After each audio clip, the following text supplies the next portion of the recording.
What's up, everyone, and welcome to Blvd Bullies versus the world. I am your host, PK, with the Blvd Bullies. Follow on all social media platforms. Like, comment, share, subscribe. Hate. I'm joined by my co-hosts, Bad Take Bry, the merch guy, and making his illustrious return from the gulag, ringside, Sean. What's going on, dude? What's up, babies? What How is you doing? going How you on? doing? Doing We had good. a good week. We had a good weekend. Yeah, eventful. Hey, could you turn that phone off? Mm-hmm. Thanks. You know what? This is going to be the first podcast that we actually make a podcast. So 5 seconds before clicking over, I said, hey, just mind the audio. Yeah, I couldn't hear you because the song was so loud. And you're just sitting there with your phone played. Thanks for watching, though, Brian. Hit that Cheers. thumbs up. Comment, like, share, subscribe. If you're watching on YouTube, thank you so much. Super chats redirect the conversation. And now, because the camera situation seems to be deteriorating for me, Canon has screwed me. You know, I didn't screw Canon. Wait, hold on. How do you... Well, Patrick Canon screwed told me. Canon told me we didn't screw you. You screwed you.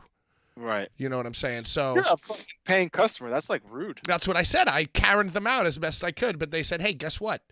We have over $1 million, so screw you. We're pretty successful with or without you, bub. So that's why What was it?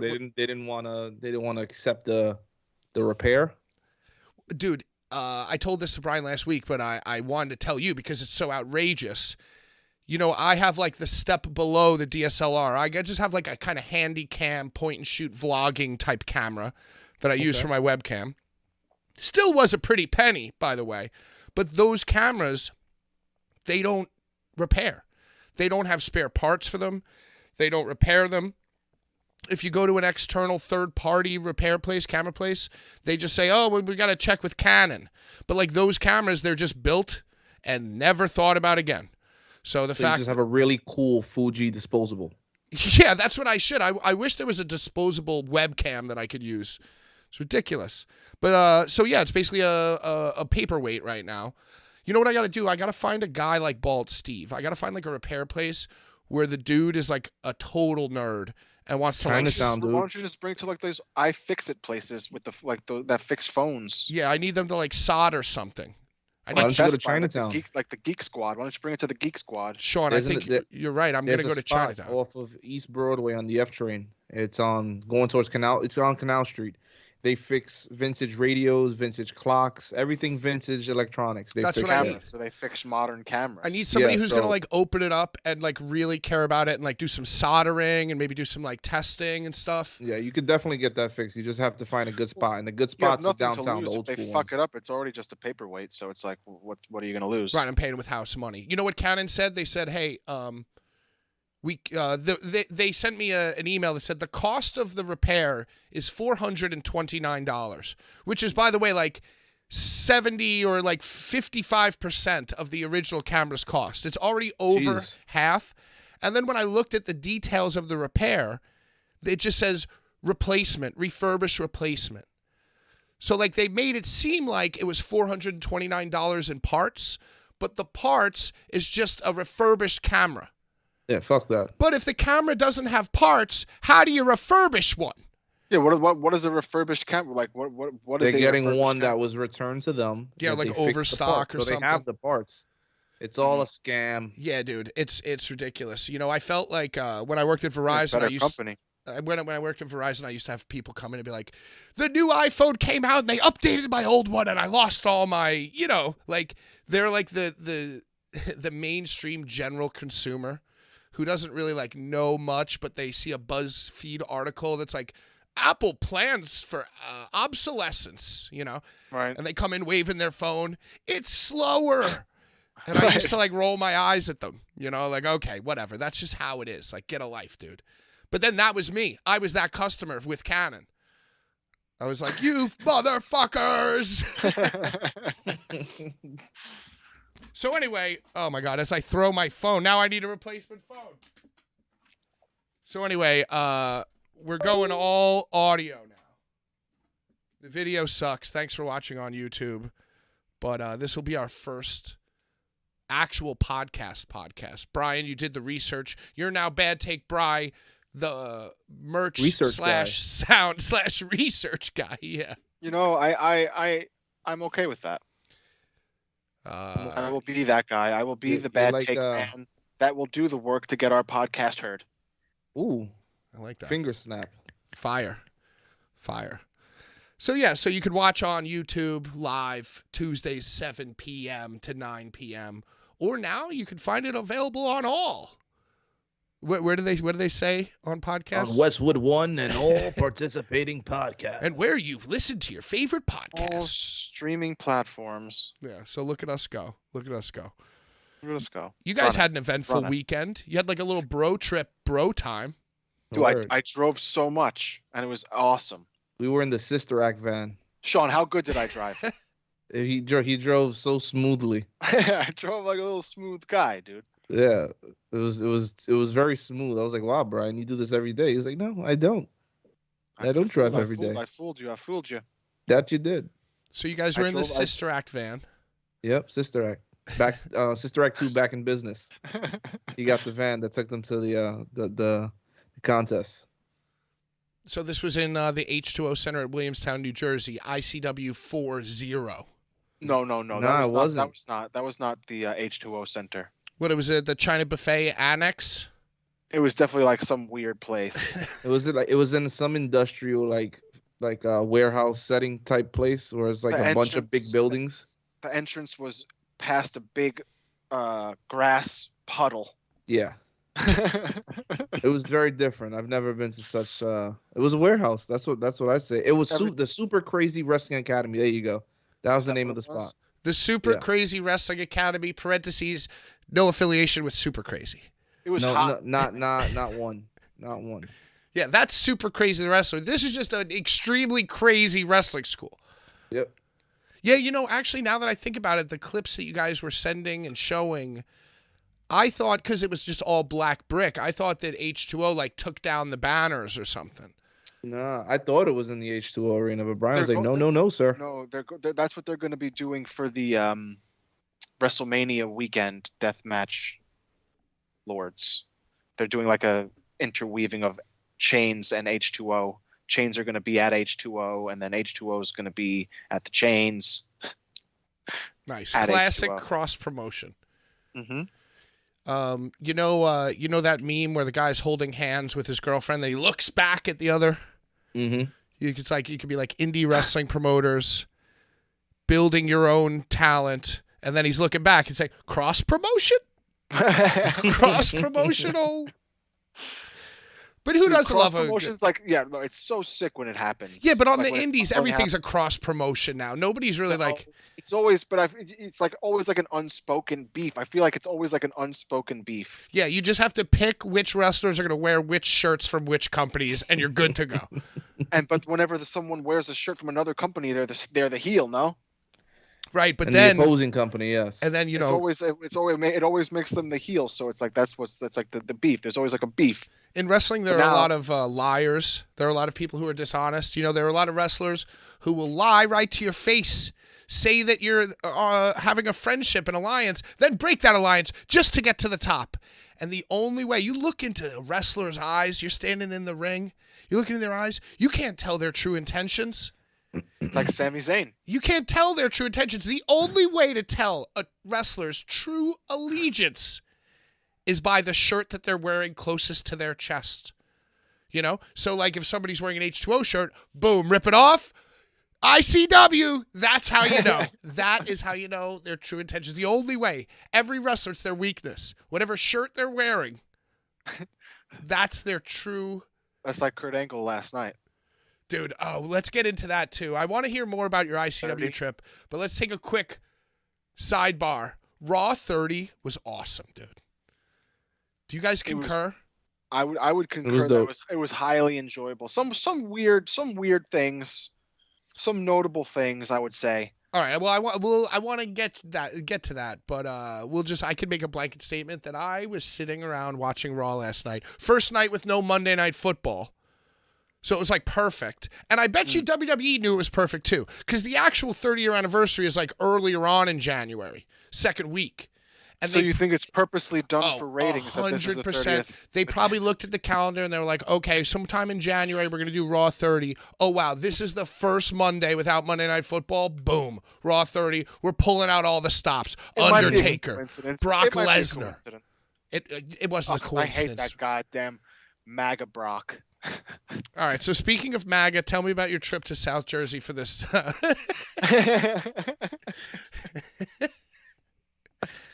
So speaking of MAGA, did you see that Zandig is starting his own secret ultra-violent underground promotion? So weird, man. And then that lady, that mystical lady Shannon made that post that he has like no mystical lady. She makes all the posts for like XPW and now this ultra-violent thing as well. Wait, no, not XPW. She makes all the posts for CZW. Oh, right. My bad. Yeah, she's like the CZW PR person. And then now CZW has nothing to do with this ultra-violent. Well, because back in the day when Zandig was, the creator, the originator of CZW, that was like the tagline. It was like Combat Zone Wrestling, the ultra-violent underground, But is the whole thing a goddamn work, and it really is everybody's Ooh, do I smell a little cross-promotion? It's weird. I mean, it's just weird. Like they were like gonna do this whole like payment thing, like $400 get you like a season pass to the ultra violent underground. No way. And now but now it changed. It's since they announced that it's since changed. So listen, what? I mean, it's very confusing. There's been so many announcements. If it were me, and I don't want to disparage. You know me on this podcast. I don't like to disparage or talk badly about anyone. Right. But even if I was like the biggest Zandig fan, old school CCW fan, I would be excited about it. I am kind of excited about it because we were already texting like, yo, we got to go to one of these. We got to find out the secret ultra-violent underground location. We got to go. But like, even if I was the biggest fan, I would just advise, no offense, but I wouldn't throw $400 down on a season pass for a promotion that hasn't even run its first show yet. I mean, it makes it intriguing, and I feel like it like tricks these. It is, but what happens if after 3 months they lose the venue or some shit happens? You know how it goes. There's no telling what happened. Right, the card's subject to change, brother. Yeah. It's very strange. So, Sean, I want to hear about your perspective of the ICW event. You were in a smooth ride in the conversion van with Brian. Yep. Did you guys stop for Wawa before, after? They stopped afterwards at the Wawas. I got a brisket sandwich. I'm leading up to the sandwiches, all right? Just don't jump the gun here. I'm sorry. Yeah, so we stopped at the Wawas after the show. The show was dope. It was awesome. The show was awesome. Let's stick to the Wawa for now, please. Yeah, they went into Wawas. I stood outside of Wawas. We drove home Dr. Redacted. Yes, you didn't eat a Wawa, Sean? No, I didn't eat the Wawas. Oh my God. I didn't eat the Wawas. I was surprised. I did not. I was starving. I was fucking starving, dude. Brian, what kind of sandwich did you have? I had the brisket sandwich with the cornbread. It's new, and it was fucking fantastic. I love when I lived in Jersey around November in the fall, they had the gobbler, which was like the hot turkey hoagie. Gravy and shit. And then it goes away, and then the next year it came back, they added stuffing onto it. What? With cranberries and all that? Yep, cranberry sauce. You know what they didn't have that made me extremely upset? Macaroni and cheese. The sweet cream pretzels. Ooh, the cream cheese, sweet cream jalapeno, cheddar cheese dude, pretzels. I was tight. Yo, you can't sleep on those little heat lamps right in the front. Those little facts. impulse buys. It's like, I did get a. That's the best part. I think that might be the best part of Wawa is that pretzel with the sweet cream. Jalapeno. Because I'll go to Wawa, I'll get 2 full hoagies. I'll give me the Thanksgiving Day and give me the classic cheesesteak, and I'm sitting there with 2 hoagies waiting to check out, buy cheap cigarettes, and then boom, you know what? Let me get one of them cream cheese pretzels too. Yeah, I got to throw it on, you know. All right, so let's talk about the show. Man, I'm hyped up now. Talk about the Wawa. It's been a while for me. Dude, it was so good. The show was so good. Sean, tell me about your experience here. It was dope. Different. What was First match of the night for you, Sean? match of the night was definitely Dr. Redacted and what's his name, Lucky 13. Yo, it wasn't Lucky. It was Neil Diamond Cutter. Neil Diamond Cutler, NDC. Cutter, not Cutler. No, yeah, I think you could call him Cutler. Chicken Cutlet. No, he's Cutter. He's like Diamond Neil Cutter. Diamond Cutlet. Dude, he's awesome. Yeah, he's sick, dude. bro. Did you see what he did the night after? I saw that he had his face completely covered in like spikes. He did like two through the nose, and then one through the cheek. One through the cheek. So it went through his nose and then out the mouth. Oh! On both sides, and then he had the one going through. But that was at H2O the following night. Pulled him out, dude. Oh, that was the following night. That was the following night. Oh my god, dude! I don't like the face stuff, man. I don't like that stuff. The first night he went up against Dr. Redacted, who's out of his mind. He's out of his mind. Yep. He is on a whole nother. I don't think I've like the last time a wrestler like gives you that vibe, that aura when they come out. For me, the last time it was Psycho Sid. Just like, wow, this guy's crazy. I was like 6 years old, so I'm like, wow, this guy's really psycho. It's the scrubs. He's going to hurt me, and I see Dr. Redacted as a grown man, and I say he might hurt me. Yo, because it looks like he really doesn't give a shit, and I don't mean that in a bad way.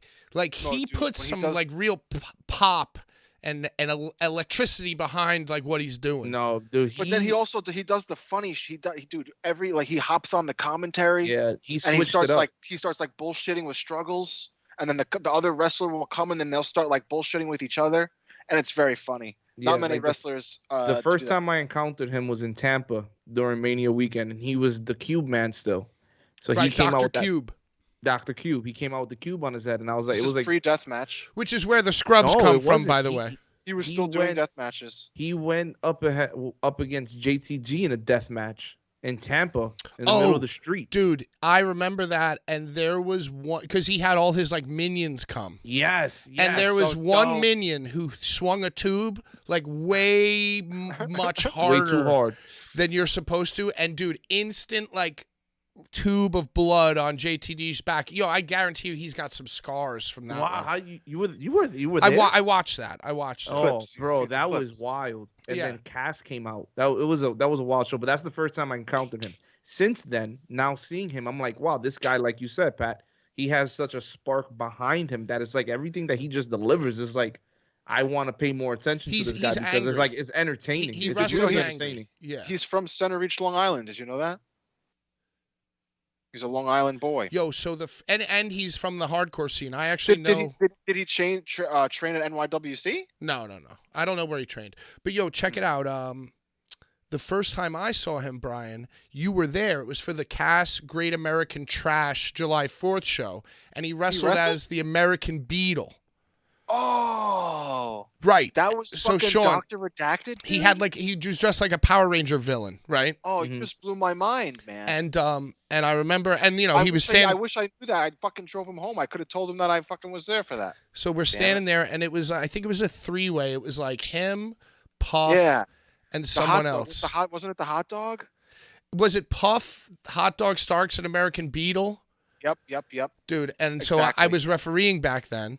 Mm-hmm. And I'm talking to all three of them, and I was pretty close with Puff. And this guy who, I'm not going to say his real name, Dr. Redacted, I know from, like, around, right? So I'm like, yo, what up, I can't believe you're doing this, Oh, yeah, how's it going? Great. So we talk about the match, talk about what's going to happen, and I go, okay, yo, is there anything else I need to know? Like, is there anywhere else you need me to be?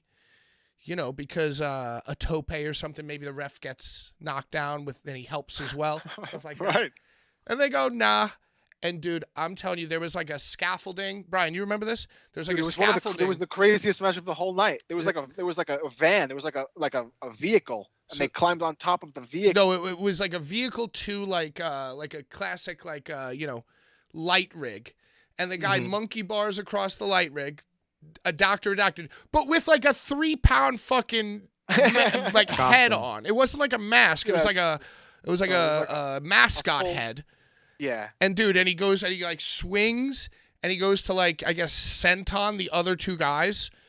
And basically wound up power bombing himself from like the ceiling of the fucking thing onto the floor, onto like the floor. Like his legs hit the guys, and he just wound up like power bombing himself. You literally just blew my mind, and that was Dr. Yo, Redacted. and I ran over, and I was like, no, you know, like I tried to like get in there too, and then he did a few other things, and I'm like, this guy is out of his fucking mind. The trash can flip to the outside. He's insane, bro. Even But I saw, again, the spark behind it keeps me interested. So every time I see his name on a card, I want to watch. Yo, he's getting booked now too. I feel like people are sharing that It's idea. consistent, bro. He said the next time he's wrestling, I think, is Circle 6. He's going to flying to L.A. See, all of a sudden they're flying him to L.A. because he's just got that. He's a spunky motherfucker, dude. Well, he's actually got the Tennessee show in Chattanooga. That's first? That's first. Got it. And Brian, you'll be driving him to all these shows? Well, he said Brian's the Motherfuckers are greatest gonna have to driver start he's paying had. me. So that's why Brian's calling himself smooth, because Dr. Redacted gassed up his driving skills. He hyped me up, but he also trashed his previous drivers. He was talking how they were like swervy and not the most safe drivers. Tailgating cars and stuff like that. Let me ask you a how question, Brian Brian. is It just made me smooth feel good. It sailing. made me feel good that I was a pleasurable driver. Is it possible that he it's just not easy gassed? to be in a car with someone that's never driven before, you know? Is it possible that he just gassed you up so he didn't have to throw down gas money? No, he offered. He actually he offered me. He gave me a shirt, and he offered to buy my. And I thought that was dope. That's dope for him. Yeah, the classic McDonald's ride home. Yo, so that's great. So okay, so let's get into the nitty gritty. I saw that Hoodfoot fought Matt Tremont. Oh my god, it was crazy. Matt Tremont did a fucking zigzag. Yeah, I saw that. He did a zigzag. RKO. It was wild. Dude. But dude, the end of the match, the crowd booed them out of the building. Booed who? Both of them? They didn't boo them. They didn't technically They did. They Everybody was booed tight. the finish. All right. So this is Sean, what happened, I Pat. think they were booing the referee. They were they weren't booing. They were booing the outcome because they were confused. So there was a bull rope match, and in your normal bull rope match, you hit each corner, right? Isn't that what you know it for? Well, I mean, yeah, but I could assume in a death match it's just first one who bleeds out. Nah. Yeah. So for this one, being that they have the pillars where you could climb up and you could jump off of, those like wooden plank stuff. Right, and for those of you who have never seen this, it's like a 3 foot by 3 foot wooden plank, kind of like something that you could stand on the top of this turnbuckle. It's like tiny. It's like a tiny square. It actually makes sense because with the chains you can't really go to the top rope, so they have this plank that you can like jump off of, basically. Exactly. So you had to touch all 4 of those. No, it was just 2. So it's corner. But they never corner. explained it. They never. It was never explained in the beginning of the match. So Tremont hits one side, and I'm sorry to interrupt you, Sean. Oh, Jesus Christ! In your experience of bull rope matches, what would be the outcome of the match? How would you finish the match? No, Pat. Oh. Pat. Okay, so basically, I let me just try to deduct what you're saying here. Everyone in the building thought that you were going to have to touch all 4 corners, but it was never announced that you had to touch like opposite corners, red and blue or whatever. So when Tremont went, or who won, Tremont or Hood? Tremont won. Okay, so when Tremont went from one diagonally across the ring to the other and the bell rang, everyone was like, what the fuck just happened? They booed. Everybody booed. Everybody booed. Sean, is that the case? Yeah, so basically Tremont touches one side of the corner. They're working, and Tremont goes to hoist Hoodfoot up on his shoulders. And as he goes to hoist him up, Hoodfoot, he doesn't get on his shoulders, all right? So now they're working through the spot, trying to figure out how we're going to end it the way we were just supposed to. So they finally get back to the spot, and what ends up happening is Tremont jumps off his shoulders, jumps off of Hoodfoot's shoulders. He pushes him into the corner, into the bundle of light tubes that are there. And then as he's pushing him, he falls forward and smacks the top of the wooden plank thing. Okay, so far I like this. So far then that the sounds kind of cool. referee Gina, right, takes initiative because everybody's quiet as a mouse. She goes, he touched the other plank. Ring the bell, ring the bell, ring the bell. Oh, wow. So everybody's like, what the hell's going on right now? Starts booing, and it's like the most awkward, terrible thing that could have ever happened. Now, Brian, Brian, whose fault do you think that is? Where does the fault lie? I would say the fault lies with the promotion for not announcing the rules, because the crowd just assumed that it had to be all four corners. So you're saying the promotion should have informed the ring announcer to explain the rules? Yeah. Sean, do you agree or disagree? Yeah, I agree. 100% agree. Sean, could you? That's the only reason there was booing, because if people had known that, then it would have made them hype. There would have been hype around. Right. They would have accepted if it was explained. Right. Mm-hmm. Right. There was just a disconnect. The wrestler's story was different from the story the fans were experiencing. Expecting it. It was, dude, that was like the match of the night for me too. That whole match was insane. That sucks though. Ugh, you know, it was such a terrible ending. You know, not to make it about myself, but I have always pined over the details. You know, and like 9 out of 10 times, those details that you pine over, they don't really come up as like a make or break situation. But like in a situation like that, that's like a small detail. That was like the one out of. It wasn't even announced as a bull rope match, and Tremont just comes out with the bull rope and kind of just like does it it's like an on the fly kind of thing. So that I think it was more of a they expected everybody to know the rules. Exactly. Yeah, but the rules are four corners. The rules, but so what does that mean? But I feel like the fact that they made it 2 corners, I'm okay with that. I could buy in on that as a fan, because it's like, oh, it's a death match. In the bull rope match, if you do the diagonal, that ends the match. Oh, I don't know. I don't know that. I think that's a legitimate Brian, rule of you know what proof or where did you hear that? Did you like watch Larry Ricky? Said it. Who? God damn it, Larry. Before or after? After. Sean, if you were the ring announcer, could you explain the rules of this match to me in your ring announcer voice, please? No. The following contest is a bull rope match. Hell yeah, all right. Texas bull rope. And in order to win, you must touch each corner. And then if I'm going to say the corner, if it's a death match pillar, I'm going to say each contestant must touch the top pillar point in order to win. Okay. Introduce the person, introduce the other person, latch those bull ropes and get it going. See, yeah, so that's what I would do. I would do in-ring intros, right? So then you could even get Michael Buffer with it. In-ring intros. Standing in the blue corner, fighting out of the blue corner, you know? Fighting out of the red corner. And then you could you could do corner to the left, corner to the right, but you could then make the language of it. The wrestler must touch the opponent's corner and their corner consecutively to win the match, you know, and then you can even get into it saying something along the lines of, if the sequence is interrupted, it resets, or some shit like that. Can't you just Google the actual rules of a Why don't you Texas fucking match? Google it, Brian? Why don't you fucking Google it? I turned my phone off. Good. Goddamn should. Goddamn fucking right.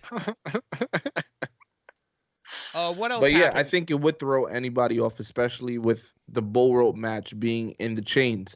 And we already know that the chains it's a much different environment opposed to having ropes and turnbuckles and your regular scheduled, Right. Well, that's why I matchup. accept the corner. I enjoyed the hell out of it. I thought it was dope. Dude, the match was insane. Tremont's on another level right now, with his dude, I couldn't he got so high in the air to do that fucking zigzag. Yeah, he jumped up crazy and threw him back. Dude, another honorable mention of that night was the Sakuda Eric Ryan match with all the flower pots smashed on the floor. Oh my god, bro! I think that's just an Eric Ryan thing. He loves flower pots. Well, he's awesome because he used to be the fork guy. Right. He still is the fork guy. It's like he looked at himself in the mirror one day and he was like, it's 2023, it's 2022. Forks are too over now. I'm switching to little mini flower pots. Probably because he works at a garden world. It's a shoot job. It looks brutal. Well, Sakuda was eating them. Dude, he was rubbing them into his face, and like as soon as he rubbed them on his forehead, he was bleeding so much. Jeez. It was so brutal, dude. Yikes. It's like dirt. It's like dirt. It's like a mix of dirt and like blood from the fucking pots. It's gross. What music did Matt Tremont use? Did he use the classic Separate Ways? It was dirt. It was Separate Ways. Nice. Made me hype. Okay, so you had Eric Ryan versus Sakuda. Awesome. You had Eric Ryan, great gear. Can't be cheap. Can't be cheap to buy all those yellow pants, right? Yeah, get that whole outfit like kind of. I think he paints them himself. Oh. Yeah, I used to paint my own clothes. I would say he gets that. I would say he makes that gear himself. It's pretty easy. But it's probably not cheap. I would say it's not cheap at all. You just get like the wears it $5 big acrylic paint with a paintbrush or a toothbrush, and you just go at it. Bro, they sell that gear for so much money after wearing it for so many matches. Yeah, look at that. I've always liked Eric Ryan. I always thought he was a cool guy whenever I like conversed with him, chatted with him. I mean, back in the 2017, 18 days. You know, and then actually at the Tremont Oneida, stadium Baseball show. Field. Yeah, I went over to the 440 table and I was like, hey, guys. Welcoming boys. We're going to be merch friends now. Take some horror shirts. And Eric Ryan was like, yeah, he was the only one. He was like, Blvd Bullies. Ricky Shane Page knew, but he was too cool. But Eric Ryan had no problem shouting me out in front of his friends, in front of his cool friends. Speaking of Ricky Shane Page, did you see his post? Oh, God. What's that? About him not being affiliated with Circle 6 anymore? What happened? He really just said that he still supports them, but they've had creative differences, and he's no longer affiliated with Circle 6 Wrestling. Yeah, but then 2 days later, he attacked Atticus at a show and cut a promo on him, so it's got to be a work. The whole thing is a work. Everything's all a work. I love it. Yeah, homework assignment, because, the New Year's resolutions don't actually start until February 1st, so. Eric Ryan looks like Deathmatch Braun Strowman. That's a compliment. Hey, if you want a quick Eric Ryan quote from back in the day before he was a real player, go back on the Bullies YouTube and watch They Said It Couldn't Be Done, 2017. And Eric Ryan talks about how he hates being cold. What's up, Larry? Guys, can you rate the Larry Legend performance? Oh, man. It was I just being in Larry's presence is a goddamn joy. 20 out of 20 as always, Larry. And Noah, just to close up the ICW leg of the show, Brian, match of the night. Match of the night. That's really difficult. I like that dude Dillinger. He wrestled, I think it was Akira. Mm-hmm. It was Akira. That was the opener.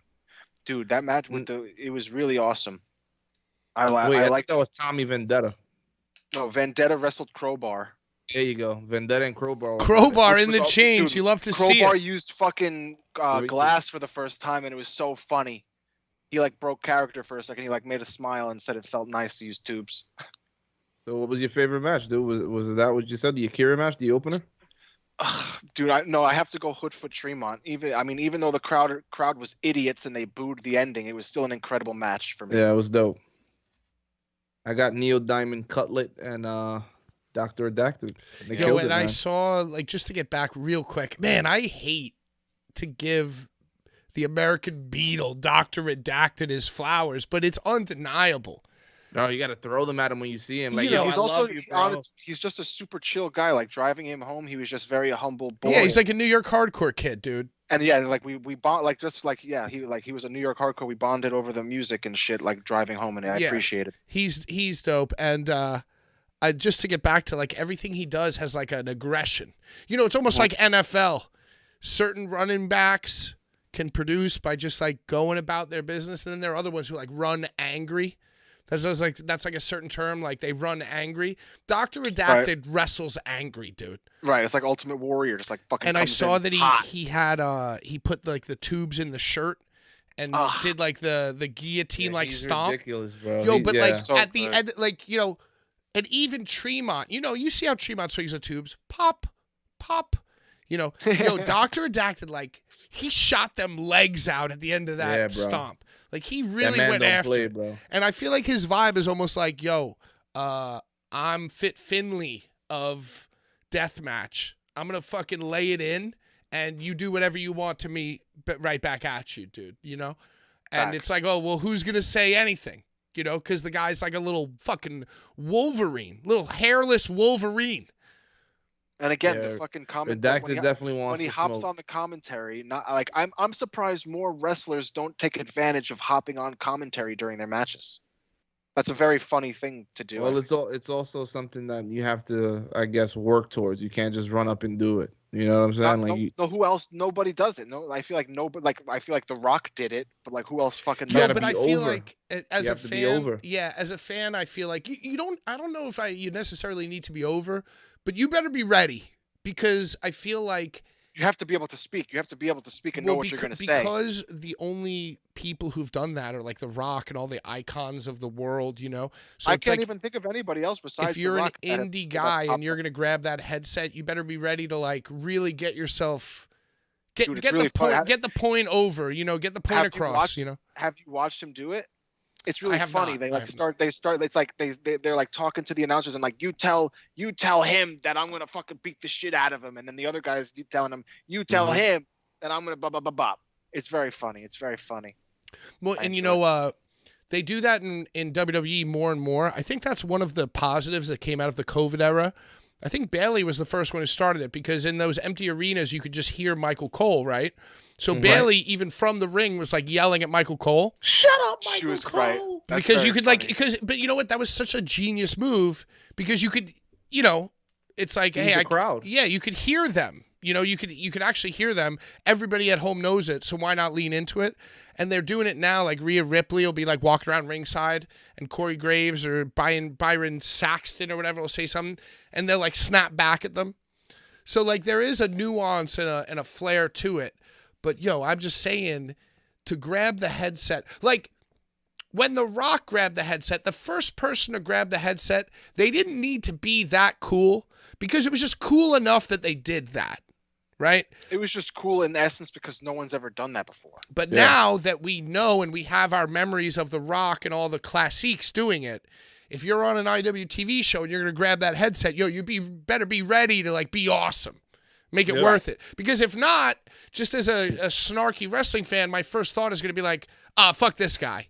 You know, I like completely agree. But I going feel like into business- I feel like he keeps doing it because it's over now. Like he's gotten that like that spot over, so now he keeps doing it. right. And And I I'm enjoy. sure that based on what you've told me about him or what I know personally about him, even though he didn't, you know, when I asked him, hey, is there anything I should know? He didn't tell me, hey, I'm planning on power bombing myself off the roof of this venue. But like Maybe I'm he sure, didn't know. Maybe I'm he didn't sure know that at he the went time. up to Struggles and was very respectful, and was like, "Hey, Right. this is what I'm It's thinking." gotta be known. It's gotta be known. Yeah, he loves struggles. I think that was the first thing he said. We were talking about like shows and stuff, Yeah, he put a he put and a I was like mentioning that like I'm doing the sponsorship with ETU. ETU with PWJ, and he was like, "Oh, I love struggles. Struggles is the best." So he just like struggle number one, yeah, like Mandelbaum. I was like, Sick. oh, all right, Can't believe it. Talking about Doctor Redacted, absolutely cool guy, incredible. man. Shout out to him though. Facts. He gave me a shirt. Yeah, that's dope. I'm super Dope into it. All right, let's do some quick headlines first. I just like random thoughts, things that were in the news between last week and this week. Then we'll get to the Raw 30. Then we'll get to the Royal Rumble, and then we'll do some AEW preview. How does that sound for you guys? Very good. All right, first thing I want to tell you, and I just wrote in my notes in all caps, Mick Foley. And, you know, for those of you who don't know, Mick Foley is my all-time favorite wrestler. Mick Foley is not only my all-time favorite wrestler, but he might be on my Mount Rushmore of, like, people who influenced me as a teen. Mm. You know, you got, like...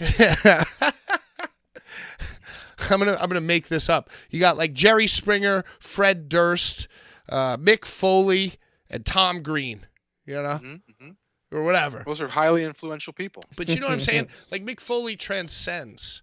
Mick Foley is like on my cultural, influential, you know, Mount Rushmore. He's He the put one his who body like, on the line for the masses. oh, and then the book. I just read the book Oh, at the right man. time. So Which anyway, book? this Come on, month, he has so many books. this month on the Instagram, we've taken a new strategy in the year of 2023. Original content is dead. Everybody knows, nobody cares. But guess what? Screen record something off of YouTube, post it, 175,000 views. You're giving away the secret, bro. Well, You're just guess giving away what, dude? You still can't do it like us. You still can't do it like us even if you wanted, because I curate the content, you know? So even if you go find the same video, you're not going to be able to make the same video that I make. True. You know, but anyway.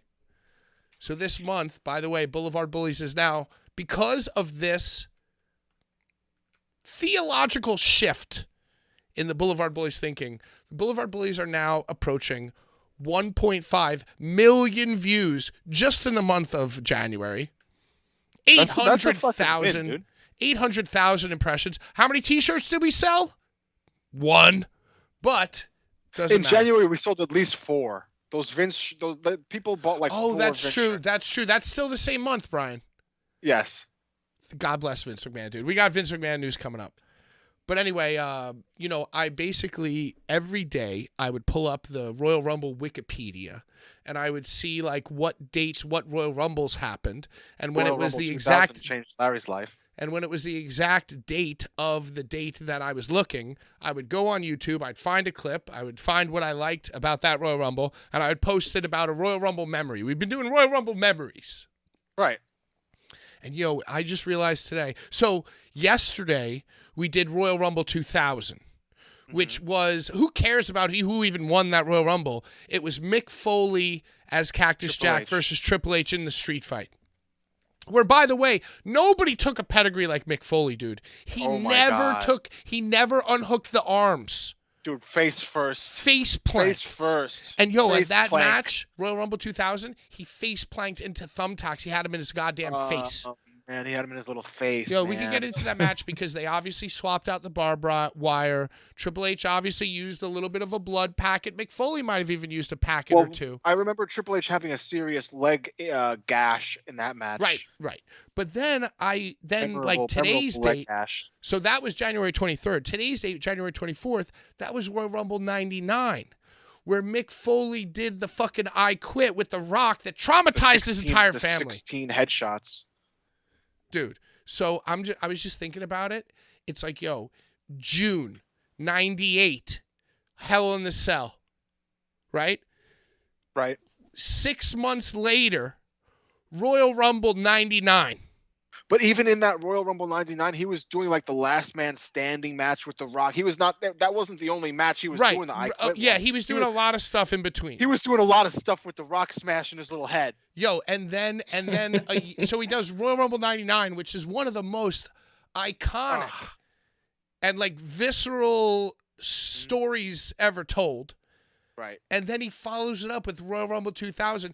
You know what, Triple H, you're right. Mankind is a loser.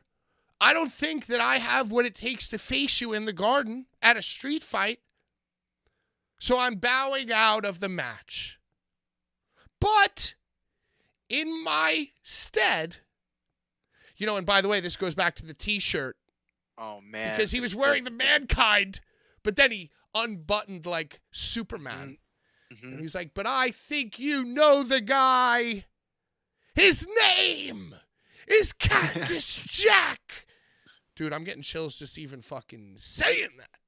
It's the best shit in the world, dude. So I just want to say that, like, 98 to 99, 2000 run of Mick Foley has got to be one of the all-time greatest runs of all time. But it's also the saddest run because WrestleMania 2000 is the worst WrestleMania of, like, all time.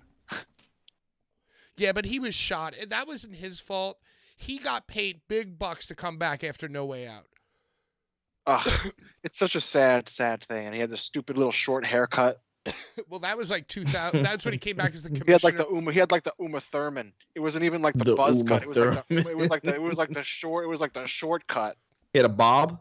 Ugh, the bob cut. So before we even get into anything, I just wanted to let you guys know, man, that shit means a lot to me, dude. That Rumble 99, 2000. 2000 is the Rumble with Triple H. Which one means it's that whole stretch of Mick Foley is what means the most. Well, you know, I think 99 is more important. What was the year he won the belt on Raw in 99? In between Rumble 99 and 2000. No, actually he might have won it in 98. He might have won it before Royal, because he went into that Royal Rumble match in 99 as the champion. Right. And I think Did he? Well, no, he was the champion. Then The Rock beat him, and then he won it back at the empty arena. Right back. Brian, I'm in the middle of talking to you, dude. So that was halftime heat. And Yeah, then the arena. dude, at halftime heat was legendary too. Brian, I thought you were going away. What's going on? That was fast. Well, what'd you do? I buzzed in whoever buzzed my door. Oh, you buzzed the door. It's probably like a package or something. I get packages. You think it's an action figure or something? No, it's probably DVD. I've been ordering a lot of movies. You know Kenny versus Spenny, dude? Pat, you ever see the show Kenny versus Spenny? Dude, I really could not give a shit about your weird DVDs you're buying. You never heard of Kenny versus Spenny though? No. Comedy Central. It's like two friends that used to have it was like a competition. It was like, who can be the best Jew? Oh wow! Well, Brian. Dude, it's the funniest. What it was on a Comedy surprise! Central. It was on goddamn Comedy Central. What a surprise! Whoever gets a stain first loses, and they were wearing like white suits. I really could not give two rats' asses. Hey, my sources are telling me that the Rock won at the Royal Rumble, and then Mick won at halftime heat, and then Rock won it back the night after. St. Valentine's Day ladder match. Night before was draw in the last man standing match, and then they go into the Rumble. I will not say was the last man standing, right? I will not say those words, you twit. I will not say I quit. All right, but that was the weirdest ending too, because they like that ending. They played the recording of Mick Foley saying, "I quit. I quit." It wasn't even Mick Foley saying, "I quit." It was a goddamn conspiracy. It was a conspiracy. Mick Foley. It was his promo the week prior. No, I think it was actually on halftime heat the night of. Was it? Maybe. I think he did it. I think he did the promo on the go home going into the Rumble, and he was like, "You won't ever catch me saying I quit, I quit, right." And then they used it for the match. Other headlines: Vince and Rita. What the hell is this woman's last name? I wrote Rita like I would remember her last name. You know, she's the 1992 referee lady. Yes, the one who claimed that he forcefully forced himself on her. Forcefully forced, but apparently they settled. They settled out of court, less than the original total of $11.5 million. Vince still denies it and says that he settled out of court to avoid legal fees. So Rita Kettleman was her name? Was it Rita Kettleman? I don't know. I don't remember. But that's a headline that happened between last week and this week that you guys should know about. Also, like just wanted some money. Very, very important, get your passports because Bret the Hitman Hart opened up a bar. Where? In Canada? Yeah, in Canada, the home of Stampede Wrestling. Toronto. Montreal, Quebec, Canada, or whatever. I don't know. Does he bartend? Yeah, he owns the bar. Hitman's Whiskey. Is it called Hitman's? Yeah, it's called Hitman's. Can either of you think of a Bret Hart cocktail pun right now on the fly? I don't have one, but I'm gonna really think hard. Oh fuck! You just call one the sharpshooter. I have a shot of the heart attack. Sharpshooter. I'll have a shot of the concussion from Goldberg. The Goldberg. Don't get this one. I bet you he's gonna have a dart game there, and it's gonna have Goldberg's face on it. Yeah, we don't like Goldberg. Everything like the punching bag machine just has Goldberg's face on it. The dart board is just Goldberg's face. No Goldbergs allowed. But you let Jim Goldberg in. Yeah, no Goldbergs. No Bill Goldberg. He kicked me into my career. I had one more match left in me. Most bitter wrestler there ever was. Yeah, I think Teddy Hart's going to be the resident DJ probably. Resident DJ. Also, I didn't watch it, but did you guys see clips of Sting, Muda, bye-bye? Dude, I did not. Pro Wrestling Noah stole our gimmick, dude. Bye-bye. That was the name of their goddamn pay-per-view. Bye-bye. Okay, super.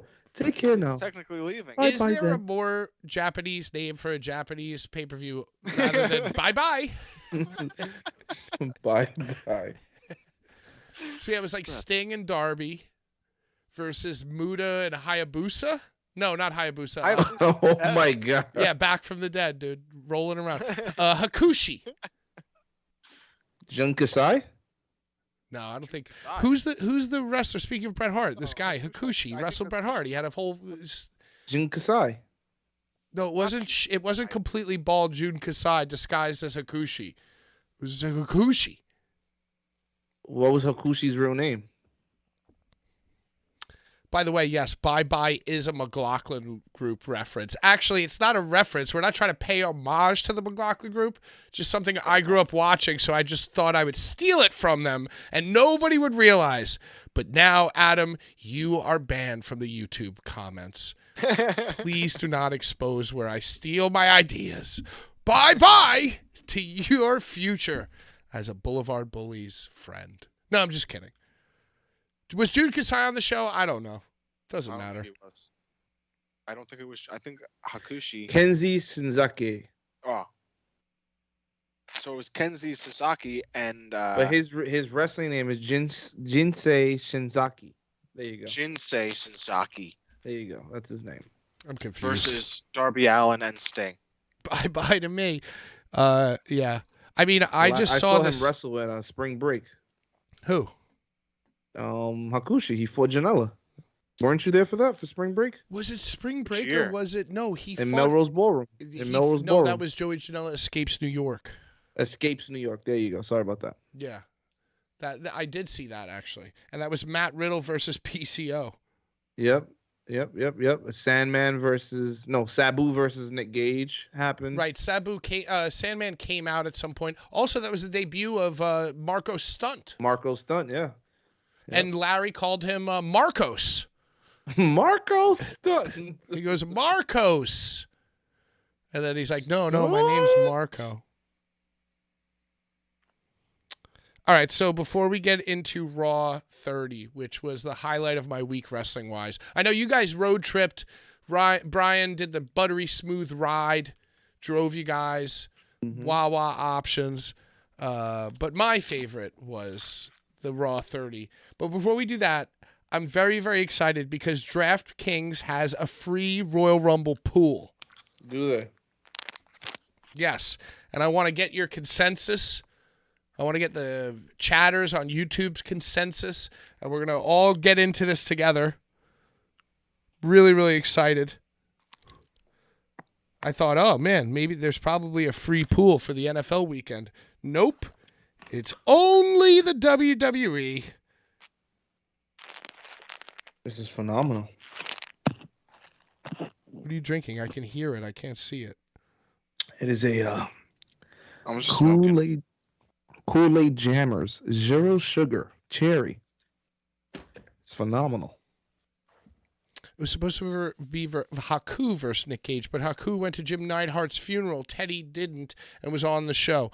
Yes, I remember that. It was the weekend Jim Neidhart died, and Haku was supposed to fight Nick Gage, and Haku went to the funeral. Teddy Hart didn't. Teddy Hart was on the show, and then Sabu came in with his new hips and replaced him. All right, so this is a $25,000 free to enter prize pool on DraftKings for the Royal Rumble. Okay, are you going to do yours right now? Yeah, I'm going to do it based on your guys' expert advice. Oh, wow. Yeah. All right. Let's go. Okay, so the first choice. Now think about it. The strategy's got to be like, by the way, we're an hour in, 9 p.m., smoke them if you got them, yo.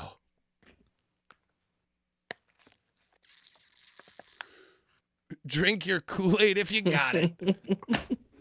All right, so the first one, and I love this question Because the strategy, you want to pick the right things, but you also want to pick the things that are going to be right that maybe nobody else is picking. Right. So you got to almost hit on a dark horse to win the top money. But so the first one is, will entrants 1 and 2 be from the same brand? No. Yes. All right, I'm going to need you to explain yourself. Sean, who do you think entrant 1 or 2 are going to be? Walk me through your thinking with separate brands. I can't tell you who's going to be who from what brand, but I do know that number 2 will eliminate number 1. And number 1 is going to be like a joke. Not to say that they're a joke, but it's clearly not going to be the winner. I think it'll be like an Otis, a Chad Gable. But I feel like sometimes number 1 they have be a prominent person to last a long time. I feel like 1 is a very prominent number. 1 and 2 are very prominent. 1 is prominent, 3's prominent, 27's prominent, and so is like 12, 13. I feel like 1 and 2 usually have they'll have someone come out that has a beef with 1. So it's usually a tag team. So it could possibly. It's also open before where they had tag teams in the beginning of the Rumble. Well, and also the one thing that I really hate is that they're letting the IC champion go into and it. The U.S. champion. I really don't like that. And look, if you're the challenger, that night too? What is it, Brian? Just tell me what it is. What is it? What? Sorry, I cut you off. No, I want to know now. I want to hear what you got to fucking say. I was saying, do people that have championship matches enter the Royal Rumble that night? That's literally what we're saying. It's not usually that it happens, but it's happened before.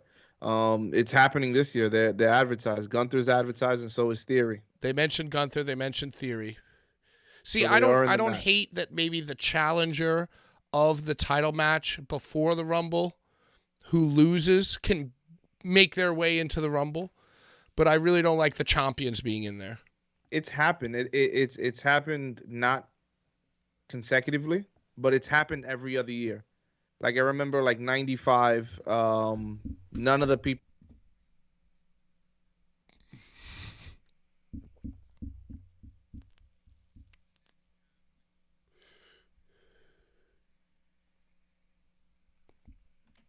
Well, I feel like The Rock did it too, right around the time, 98, 99, 2000, right around the time. Yeah, and he was in Final Four too. He was, right? Yeah, I know that he was Final Four. And I think maybe, if I'm not mistaken, was Ken Shamrock in the Final Four that year too?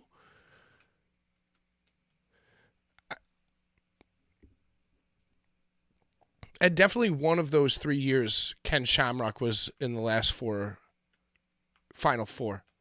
Because the Final Four is like a status thing. I feel like 1 is a status thing, 2 is a status thing, 3 maybe. Then the late ones, 30, 27, 30, maybe mid-20s, like around 20 to heat it back up. So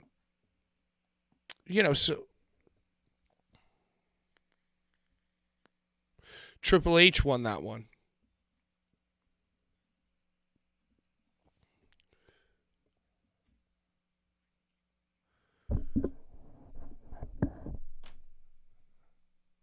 And no. winning it.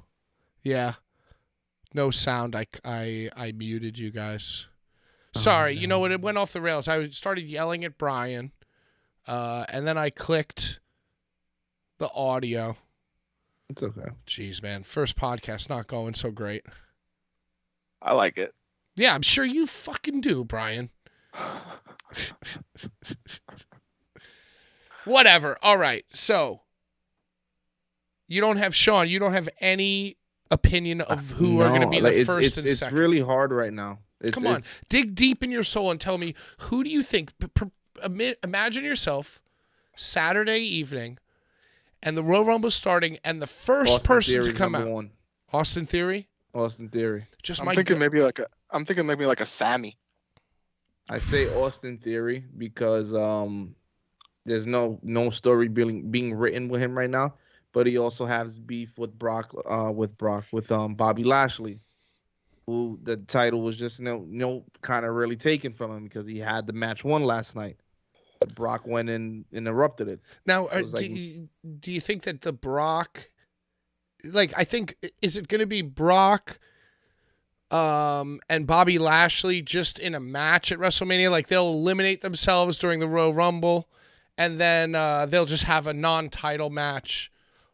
Austin Theory will fight. I think the way they're doing things now, like last night they announced randomly around like 5 p.m. that the match with Theory and Lashley was now no disqualification. I think at some point this week or prior to the event, we're gonna get a match announced, and I think it's gonna be Lashley Lesnar 2 at the Rumble. Well, excuse me, 3. Yo, I could see Lashley Lesnar 1. I could 1 and 2. They did it last year at the They did it last year at the Rumble where Lashley beat Lesnar for the title. So it's not like, oh, they're coming back and they're doing it again. But I could also see them taking the match all the way into WrestleMania, and it'll be one last time, Lashley Lesnar WrestleMania, and it's like the big behemoths going at it at Mania, which we spoke about before, is what they really go for. What plan do they really have for Brock Lesnar right now? Meat slapping meat. In a fight pit, though, they're both ex-MMA guys. Let's do a fight pit. Brock Lesnar. So the first guy I see coming out is Austin Theory. I do see him lasting a while, and I think he will be in the Final Four. Do I think he's going to win? Most certainly not. But I think they're trying to, they give him the 2004 Randy Orton push. Or it's like you can't stand him, but you love to watch him because he's so good, and he's going up against guys like Mick Foley, and he's putting on good shows. You know what I'm saying? And it's just good to watch right now. So. And Austin Theory is like 22, 23 years old. He's a young buck, bro. The guy got a long career ahead of him. He's very, very talented. I mean, he overcame the dick pic to the 16-year-old, allegedly. Oh, wow. He overcame the Snapchat controversy. All right, Brian, listen, I'm sorry I yelled at you. I yelled at you, and then I subsequently muted you. I think I might motion for this to be the last show that we do that isn't becoming a podcast. But tell me who you think. You said that they are not. You said they are going to be from the same brand. The first and second. I would say it would be from the same brand because they usually. I would say you would want them to have like they know each other, so they have like a beef. All right. So who do you think it is? Who do you think it's going to be? It might be like Sami Zayn and like an Uso. No. Why not? Yo, I would expect I could see Sami Zayn not even being in the Rumble. Yeah, me too. Because they made emphasis on him being ringside with Roman. And who's to say that match is not going to close the show? All right. I honestly think KO and Roman will close the show. Yeah, I mean, that would be great. No, well, I don't know. I guess it depends on who wins. Man, let me tell you something, dude. Everybody says it's going to be Cody. I don't think it's going to be Cody, and I don't want it to be Cody. I want it to be Sami Zayn. Right. For number 1? Yo, we were talking about it last night. Are you talking about like winning or just like in general? It's just that if The Rock isn't going to be at WrestleMania, then what I need in my life is Sami Zayn to challenge for the title against Roman at WrestleMania. And he should be win from number 1. No, well, maybe what happens is Sammy accidentally wins. Maybe like Sammy's in the fray at the end and like he ducks or like he's holding somebody or something and it's like the last 3 guys, it's like an Uso and him or it's like Solo and him. And he ducks, and Solo and Austin Theory go over together, and Sami Zayn now wins. And it's now we ride now from the Royal Rumble until WrestleMania. We have this whole story that we could tell of like he didn't want to win. Well, you got to give it up. Well, I don't know if I want to give it up. Well, you could have this whole thing, and you could really milk it because, dude. This Sami Zayn thing is the only thing I care about in wrestling right now. Mm-hmm. It really is. We spoke about this last night. There are moments in time in wrestling that really matter when you're building a story and a character. And the way they've been building Sami Zayn since when he was with Shinsuke Nakamura and Cesaro and that trio group they had. He has been the conspiracy theorist. He is now he's now the honorary Uso. And it's like whatever you throw this guy, whether it be pennies, he turns it into gold. And you cannot ignore that. Dude, especially it's around this time. You want people to remember the time. You want people to be like, wow, you remember Royal Rumble 2023? You remember what happened at Raw 30? Yo, and this what people really talk about is that those moments that lead up to that big WrestleMania match. And this is the best Sammy thing. right now has it. Off the top of my head, the last thing I actually really cared about was Kevin Owens Jericho friendship. You know, I almost cared about RK Bro, but I think RK Bro moved a little too fast and was a little too corny for me. But RK Bro, it's like Rock and Sock. RK Bro, the Festival of Friendship. And now you got Sami Zayn, and they've taken all those things that we've learned, and it's just incredible. It's incredible. And Sami Zayn and his realness and the Usos and their realness elevate the corniness of Roman Reigns and Paul Heyman. The Usos are better than They Roman. make it believable. Yeah, they're more believable, and they're so good. And, dude, last night, they were, like, the speeches and stuff. Sami Zayn was, like, fucking crying, dude. You know what? I got a little misty watching that, too. That was I feel such like Roman Reigns shit. is better than he has been in the past. Dude, he's definitely but, at his best. But This listen, is the Roman that he's always wanted to be, though. If you watch a lot of his NXT early day stuff, Roman's in a suit, speaking the exact same way he's speaking now. Right.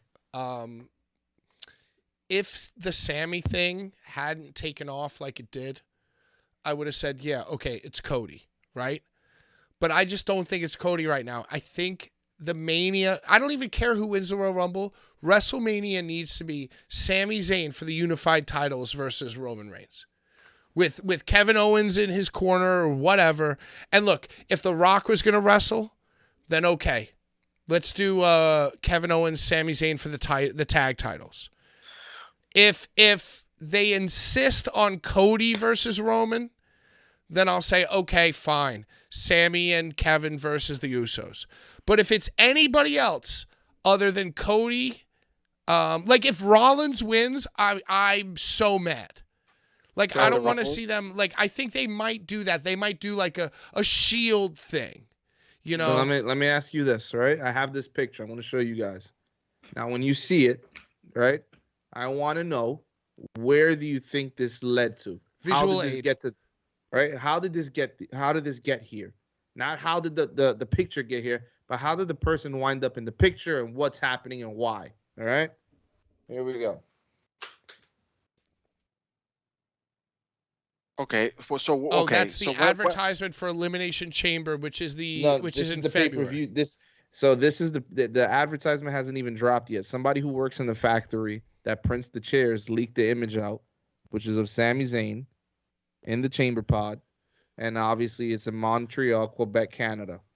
So, is Sami winning the Rumble, and is he forced into the chamber to defend his championship spot? Yo, you ready? I got it.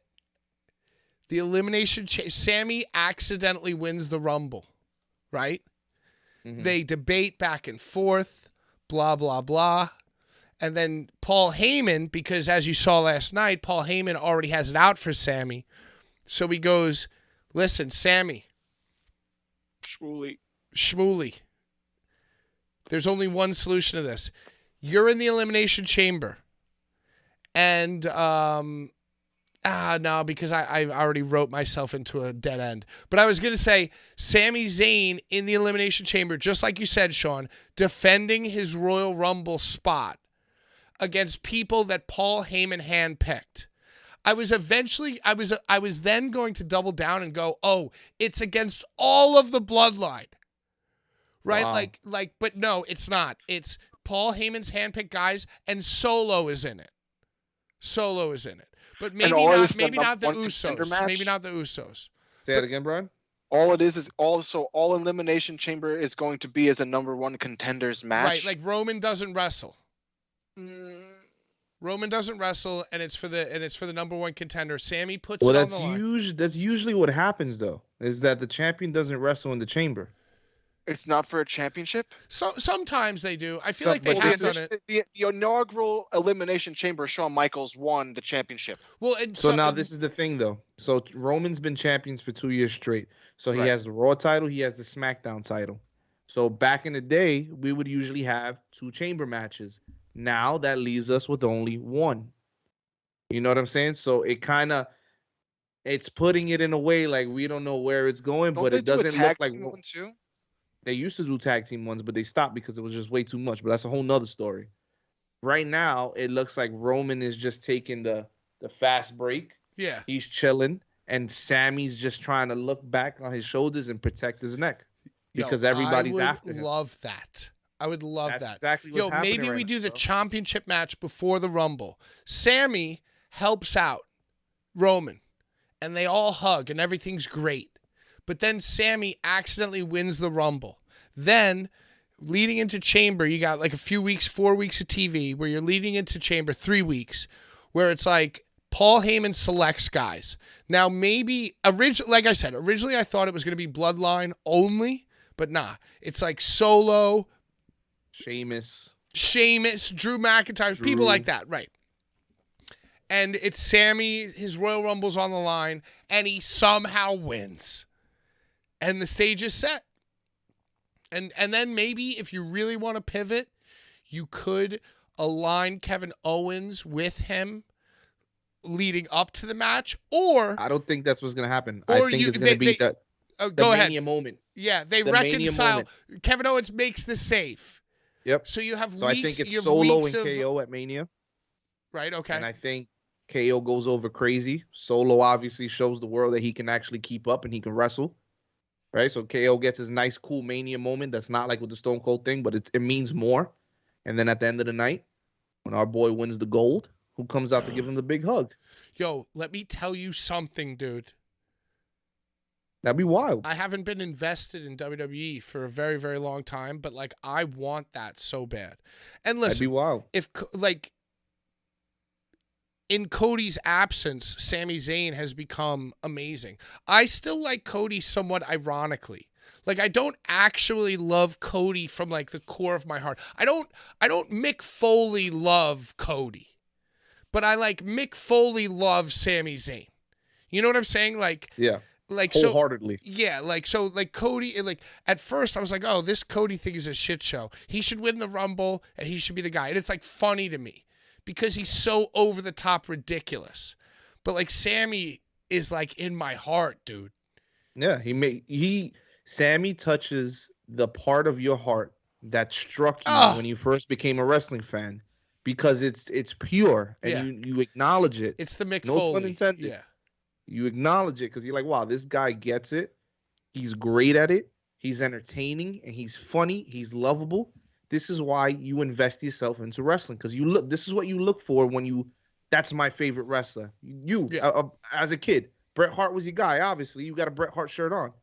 There was something that Bret Hart did that touched your little heart, like touch my little heart on your heart right now.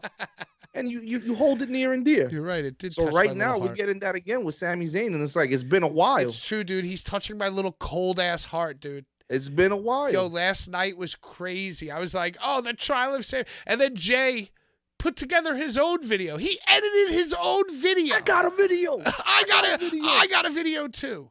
All right, so whatever. We'll get to Raw 30 and we'll get to AEW. Thanks for watching, everybody. Thanks for listening. I feel like we're back on track. End of the day, we're still back on this DraftKings because it's all about sports gambling. Will entrants 1 and 2 be from the same brand? I've listened to what both of you had to say, and I'm just going to say same brand because I just feel like whether it's Sami Zayn or whether it's Brock and Bobby Lashley or whoever it is, I just feel like we don't pick Royal Rumble numbers. The Royal Rumble more than ever now is just like storyline based. The numbers are all very intricately picked out and all the fans just kind of like just accept it, including myself, So I'm just going to say same brand because I just think at the end of the day, they're going to do a storyline with 1 and 2. Whether it's SmackDown or Raw or whatever. They're going to have a beef. Okay. Now here's the second question. When will number 1 be eliminated? And here are the options. Before number 4 comes out, in between 4 and 17, in between 18 and 30, and then fourth option, number 1 is the winner. Between 18 and 30. I don't think one is going all the way. They've done it too many times. I think one goes Final Four. Yeah, 18 to 30. They just did Edge one last year. Edge, 2 years came ago. out one and won it, right? Right. Yeah, and Rey Mysterio did it too. He came out number 2 and he won it as well. So we all agree that number one probably isn't going to win this year. No. But will we all agree that number one will probably go Final Four? Absolutely. I agree with that. I agree with that. Okay. It's been a while. I agree with that too. They had like 17, 18, 20 something. You ready for this? Yeah. I agree with that too. But however, you remember I said in these free pools, you got to think outside the box. And you got to take a chance on something if you want to win the $25,000. So you should go one. You should. I'm going between 1 and 4. Ooh. Oh. Okay. Well, how about this? You guys see where I'm at, right? Yep. Yeah. So I don't want to do number one, the winner. Obviously not. I don't want to do Final Four even for number one. So the question is it before number 4 or is it between 4 and 17? Do between 4 and 17. Yeah, you think so? Like, give him a little time. Yep. Give him a little time. Yeah, give him a little time. I think so too. That's like that's like a midway. See what we're doing? We're being great gobblers here. Mm-hmm. We're being amazing gobblers. Okay. Who will enter first? Omos or Braun Strowman? Dude, these are great questions for this pool. Omos. I would go Omos. You want that Braun pop. He's gonna clear. He's gonna go in. It's not saying they're entering at number one. It's like It's saying who's gonna come out before that person. Before who? Yeah. Yeah, I think Omos is gonna come out and then Braun Strowman will. Now I'm kind of thinking that Braun I'm Strowman thinking will the be opposite. in the ring, and then Omos music will hit, and Braun Strowman's gonna get tight in the ring. Well, the question is, it's like, to me right now, Braun Strowman makes them more money and is more over than Omos by like a large margin. Right? But the question is, one of those two guys is going to do the cane and get like 5 eliminations, right? So the question is, like, do they do it with Braun or do they do it with Omos? And I think that Braun is involved in his own little storyline right now with Ricochet and whoever, right? And I think Omos doesn't have anything to do. So I think they might have Omos get the pop over Braun, eliminate Braun and like 2 other guys, then get eliminated. Well, also remember, MVP is back in the picture with Lashley, Omos, and the other guys. So we may see the rekindling of the what was that? What was the name? The Hurt Business. The Hurt Business. Dude, by the way, just quick sidebar. I was so upset last night that they brought back Brock rather than reform the Hurt Business. I think they're waiting for the Rumble for that. And I think it's to beat the crap out of Brock. It is on the horizon, right? Like, it must be on the horizon. Because they've been dropping the Easter eggs, and when they set it up as a no DQ match, I just thought, MVP is going to come out, these dudes are going to come out, and it's going to be the reforming, and Bobby Lashley's going to win. It's going to happen at the Rumble. But then they swerved it. They went full. How cool is that going to be? They went full Zandig, full MAGA, full Republican, dude. They fucking brought back Brock instead of reforming the Hurt Business, dude. I fucking hate fucking MAGA the Brock. Hurt Business is going to be the crap out of Brock. That's going to be the whole Mania thing. Dope. Going into Mania, it'll be the Hurt Business accompanying to the ring Bobby Lashley taking on Brock Lesnar. All right, so final answer. Who enters first, Omos or Braun Strowman? Sean? Omos. Who enters first, Brian? Omos or Braun Strowman? I'll go with Sean. I'll go Omos. Okay, then I'm going to agree with you guys, and I'm going to go Omos. Is it Omos or Omos? Omos. Okay, Omos. You ready? Second one. Who will enter first, Gunther or Ricochet? I would say Ricochet. I say Gunther. Oh, I think Gunther's going to be one of the guys that stays in the ring a long time. Yo, I could see Gunther being like first even maybe. I was going to say that earlier. I'd see him being one of the first 10 and then staying into like the wee numbers of number 20. I feel like Ricochet would be an early number and then Gunther comes down. I think that's kind of what I'm thinking. I'm kind of thinking that Ricochet is like an earlier number. Gunther comes out and Ricochet is just one of his victims. Yeah. What do you He's gonna think? Run into a crazy ass chop when he comes onto the ring. Oh yeah, he's gonna run to the. He's gonna like chop. Gunther's already gonna be in the ring. He's gonna come running in. He's gonna try and do a springboard. He's gonna jump, boing. Well, Ricochet will be the one who takes the sick chop elimination bump. Yep. Like he's gonna he goes boing to jump off, on the top rope, and as soon as he's standing on the ropes, bang! Yeah. Up and over, Papa. So okay, so do we all say Ricochet first, Gunther cleans house? Mm-hmm. I say that. All right. Ooh, this is another good one. Yo, whoever set up this, I want this job. I want to set up the WWE DraftKings pool questions. Okay, ready? Who will have more eliminations? Austin Theory or Bobby Lashley? Sean. Austin Theory. Ooh, that's tough. I see Austin Theory doing like some Shawn Michaels eliminating the biggest, heaviest guys. 1, 2, 3, 4. I feel like Austin Theory might be like a coward boy and like hide out. But think about it. But how about Bobby this? Lashley might be like a beast. Just think about it though. We gotta keep in mind what our previous bets were. We are off a number one. We're off number one because we said number one's getting eliminated between 14 and 17. 30. Right. Right. So we're kind of off number one. So you got to think like. If Austin Theory is number one, then we've lost. So it's like we really got to think. Do we think that Austin Theory is going to be number one? I do. I'll be honest, bro. I do. I don't think Austin Theory is going to be number one. I think he's going to be the guy that's eliminating people, and then he hides in the corner, and he's like hiding on the rope. Okay, so that means that he's not going to get eliminated. No, how about this though? Okay, but so right now we have. First and second are same brand. First entrant will be eliminated between 4 and 17. So how about this? I agree with you, Sean. I feel like Austin Theory is going to be 1. But how about this? Austin Theory is 1. And then he's eliminated before number 4 is revealed because it's like Theory and Ziggler. And then fucking Lashley comes out and just eliminates him.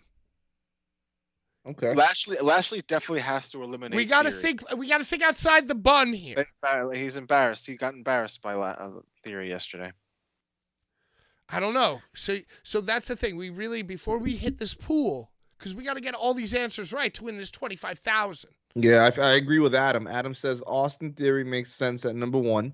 But he thinks that it'll be more like a Ric Flair 92 performance than a dominant one. And that's where I'm leaning towards. Okay, yes. So here's what we do. So here's what I want to do then. I agree with you. So we'll do first and second, same brand. Then we'll change when will number 1 be eliminated between 18 and 30. Because now we're thinking that he's going to go Ric Flair, but he's not going to win. He's going to be Final 4, right?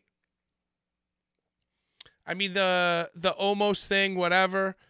Who will enter first, whatever. Gunther, Ricochet, whatever. But then who will have eliminations will still go Bobby Lashley. I think Bobby Lashley because Bobby Lashley will have a flurry. Bobby Lashley will have like 3 or 4. He's Austin tight. Theory will just have like 2. He's going to be in a rage of anger. Yep. Right. Okay. He'll come in hot. So Austin Theory is going to enter within the first 4.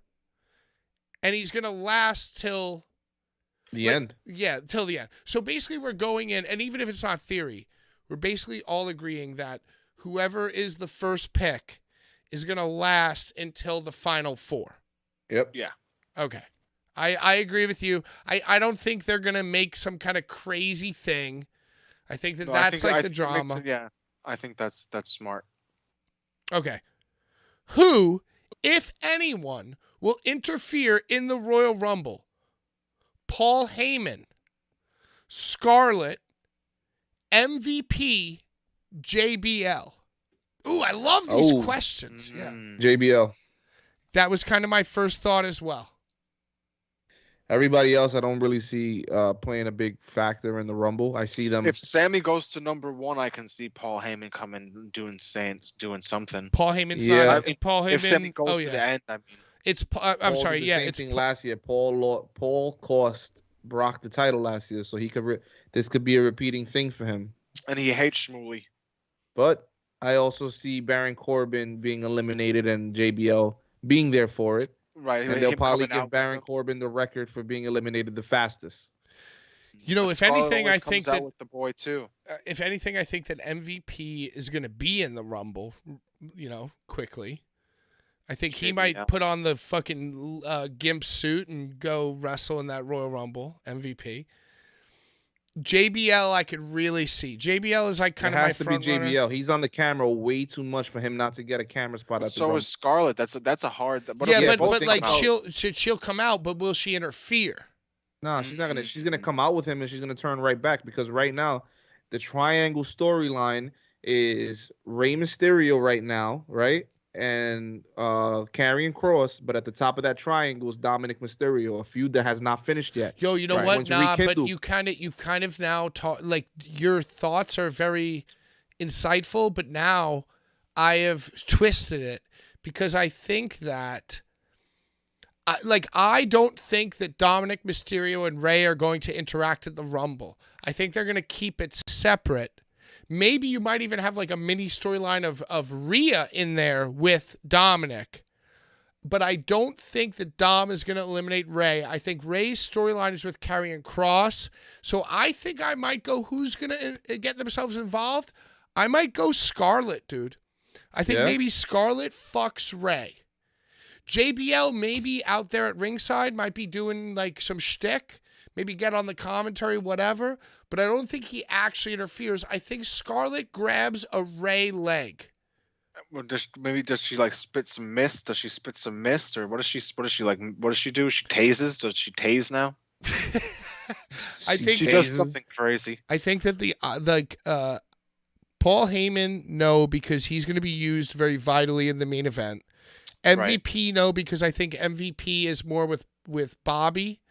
And I think Bobby is gonna. I think MVP might actually participate. JBL, I think, will come out with Corbin, but I think he might just do some mic work. I don't think he's gonna grab a leg. I think Scarlett grabs a leg. I'm overruling y'all. Go ahead, Scarlett grabs a leg. Okay, next one. Are you guys enjoying this? Am I overtaking the show and making y'all miserable? Oh, this is important information. The Royal Rumble's this Saturday. Well, we're gonna win $25,000 as well. Right. Okay. Next question: who will have the most eliminations? Austin Theory, Bobby Lashley, Cody Rhodes, Omos.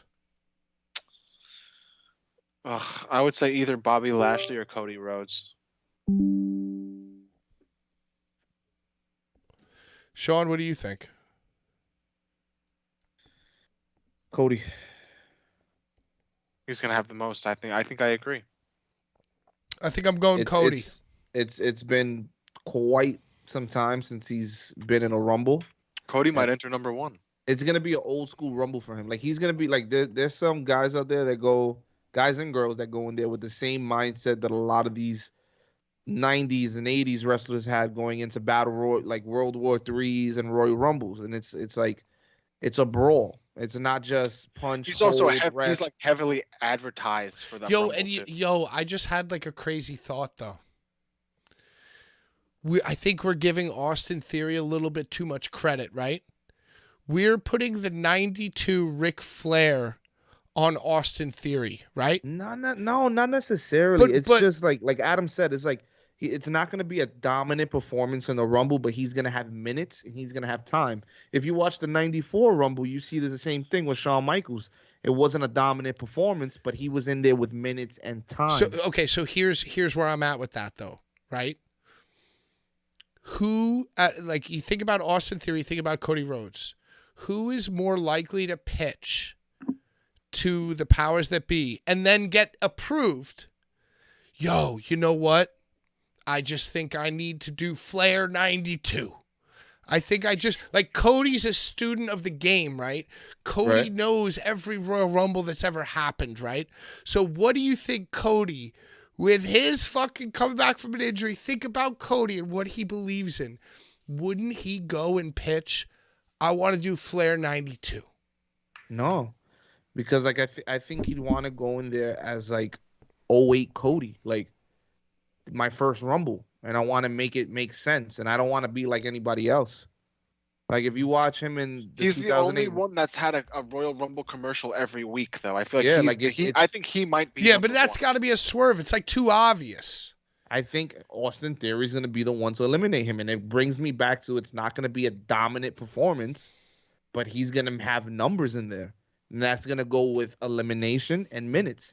And I think if anything, if they're going the route that we think they're going with Theory, when they stripped him of what Vince McMahon was doing with him, and he came back the following week with a goatee, and it was more like, I'm Austin Theory, then this is the route to do it. You have him go in there, you have him do minutes, you have him play the pillar to post, and then when Cody comes out, the one everybody's waiting for, up and over. Oh, my God. All right, so final answer for you, Sean. Who will have the most eliminations? Austin Theory, Bobby Lashley, Cody Rhodes, or Omos? Omos. All right, what about you, Brian? I'm going Cody.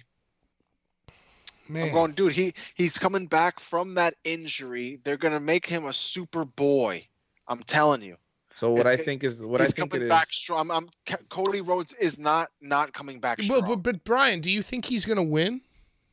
I don't know I think that he might come back at number 1 and last till the final 4. But see, I don't necessarily think that number 1 will have more eliminations than like a big guy who will come in and just get like 10. If Cody Rhodes enters at number 1, he'll have the most eliminations in that Royal Rumble. Which, Pat, this is where it brings me to where you say Omos.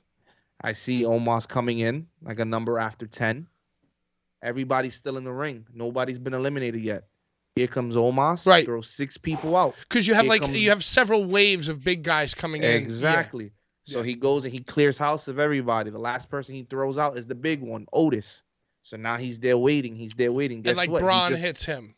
Braun hits, and now it's just them in the ring. Then comes the Ricochet. You know what I'm saying? Then the numbers keep going. So if it's like that, I'm going to say Omos because he's going to obviously come in, clear house, and then they're going to wait for the next big spot with the next big guy. You know what? I agree with you. I'm going Omos for this one. Most eliminations. Out of those 3, yes. Yo, why is this one so geared towards Omos, dude? He hasn't even been on TV. Like, he wasn't even on the show last night. But I think because it's geared for people who understand the sport and, like, the way Rumbles are. Like, it's DraftKings. It's gambling. It's gambling. You have to know every aspect about it before you go. Okay. So, how about this? I have sources here on the YouTube. Adam, shout out, telling me, Cody. I think Gunther will be the big elimination guy. Cody will have the most of those listed, but it'll only be like 3 or 4. See, I could see that too. I could see that too, dude. But was Gunther on that list? No, it was Austin, Bobby, Cody, Omos. Yeah, you see, then that's where it leaves me with Omos because I think of the other guys and I'm like, it's not happening right now. So what, you think Omos will have like 5, Cody will have 3, but last, and then like maybe even to support Adam, Gunther will have like 8. Yeah, like all I right, said so before, let's stick with Omos. Let's stick with Omos. Yeah, it's Omos. All right. Not to say Gunther's not going to be a force in there because I know for a fact there goes the $25,000. There goes the 20. Dude, and now how about this, to throw another wrench in the works? Because, it's one thing to approach each question individually to try to win this 25 so G's. Hard but we got to have like the right scorecard. So the question now that I have is, why are they mentioning Omos so much? Because this next question is, if Omos he's such a big guy, and he's like, because the bigger you are, the more likely you are to eliminate a large but he hasn't even been on TV. Whatever. Listen, if Omos is eliminated, how many people will be involved in removing him from the ring? Shit. Fewer than, over under is 7. Less than or more than 7? Less than 7. I'm going less than. 5. Less than. I say 5 people. Yeah, because it might only be Braun Strowman. Right, because it could be 1 and 4, 5, 6 will even do it. You don't need more than 7. Pick him up over his head and drop him out. Dude, 100%. We're all unanimous. Less than 7. Yeah. Yeah. Okay. Cool. Okay. Will an eliminated participant re-enter the ring? Yes. So that's like Mick Foley, like Mick Foley being Dude Love. No, that's not. That's like that's basically like that's like X-Pac WrestleMania 2000. Oh, like Royal Rumble 2000. Ref throws him out. No one sees it. Back's turned. He goes back in the ring. Got it. So like a heel move. Very heel move. Right. So, So, yeah, like, I think you're that'll happen with eliminated, then you Dominic. slide That'll happen back to in. Con Dom. Yep. Wait, say that Con again, Dom. Brian? It's gonna happen to Con Dom. He's gonna con the ref. Condom.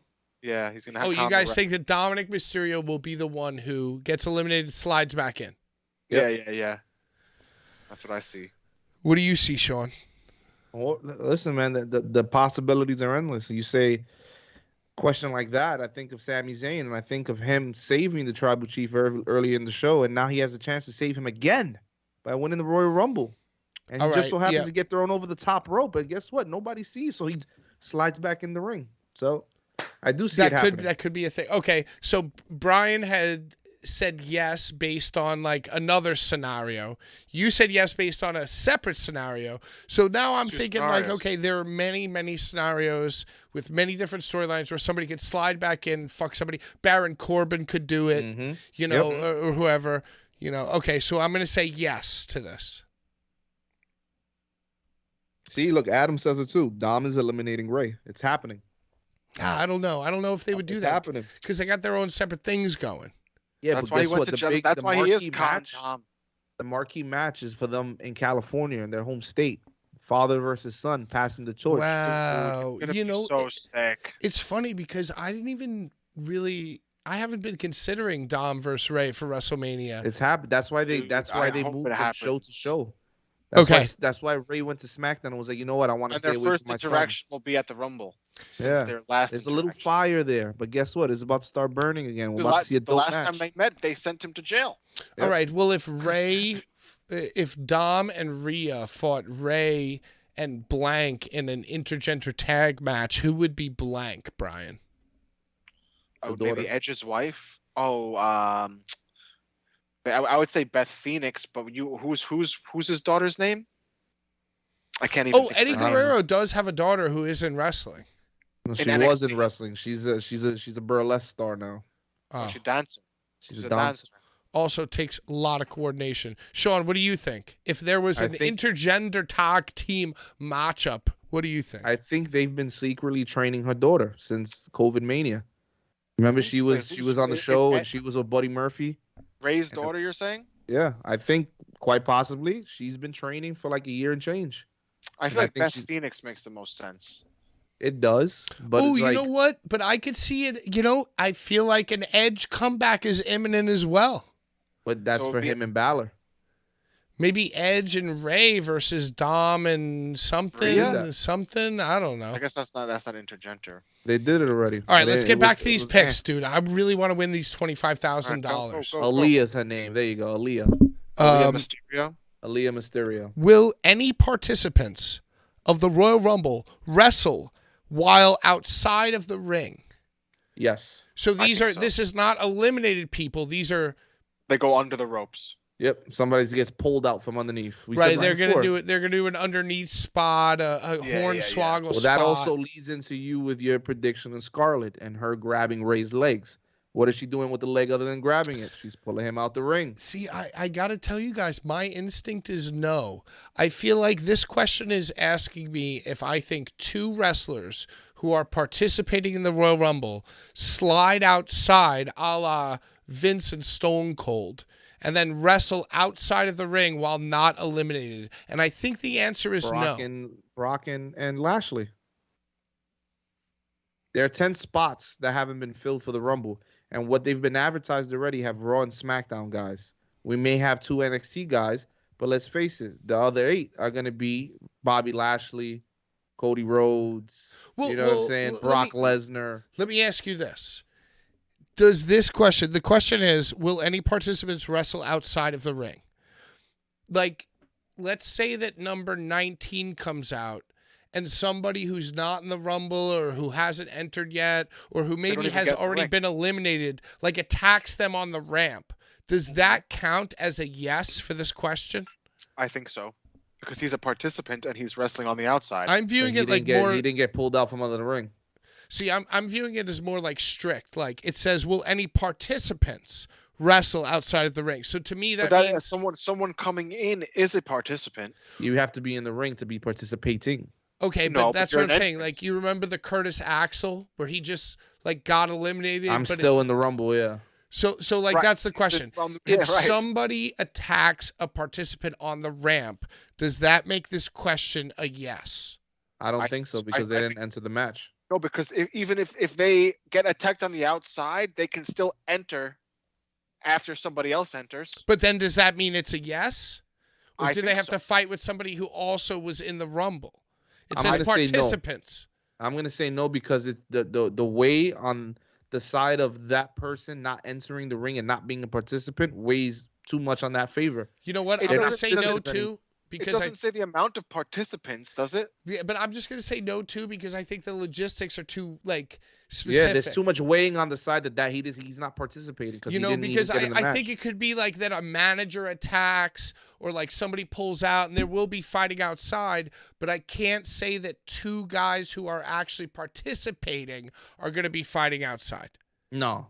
Well, Does it say two or just anybody that is participating? Well, just I say anybody. it does though, Pat. There's too many storylines at play right now that lead into brawls leading into the stands or into the back. So are you changing yours to yes now? Listen, you think about it. You got Lashley, Lesnar. All right, I'm going yes. You got Ray and Dom. You know what I'm saying? You got Sami Zayn who could quite possibly be in the mix. Someone's Austin definitely getting Theory. attacked before they get in the ring. All right, so you know what? We're going to go yes because that covers more ground. Right. All right. I literally have to go pee so bad. Hey, if you're watching on YouTube, thank you so much. Do you guys need to pee? Are you okay? I want to throw you guys this next question, let you power through while I leave. Go ahead, leave it. Let's go. Okay. Which scenario will play out? Dominic Mysterio eliminates Rey Mysterio. Rey Mysterio eliminates Dominic Mysterio. Neither Mysterio is involved in each other's elimination. And I'll be right back. Discuss it, please. And please, feel free to comment below. Like, comment, share, blah, blah, blah. So I think, Brian, that Rey Mysterio is going to eliminate his son. I think it's gonna be Rey leading with his head, walking out, and then Rey turning around, grabbing him, and throwing him out the ring. Or I could also see him drop kicking him in the back and somebody dropping the rope down low. See, now Dom falling over.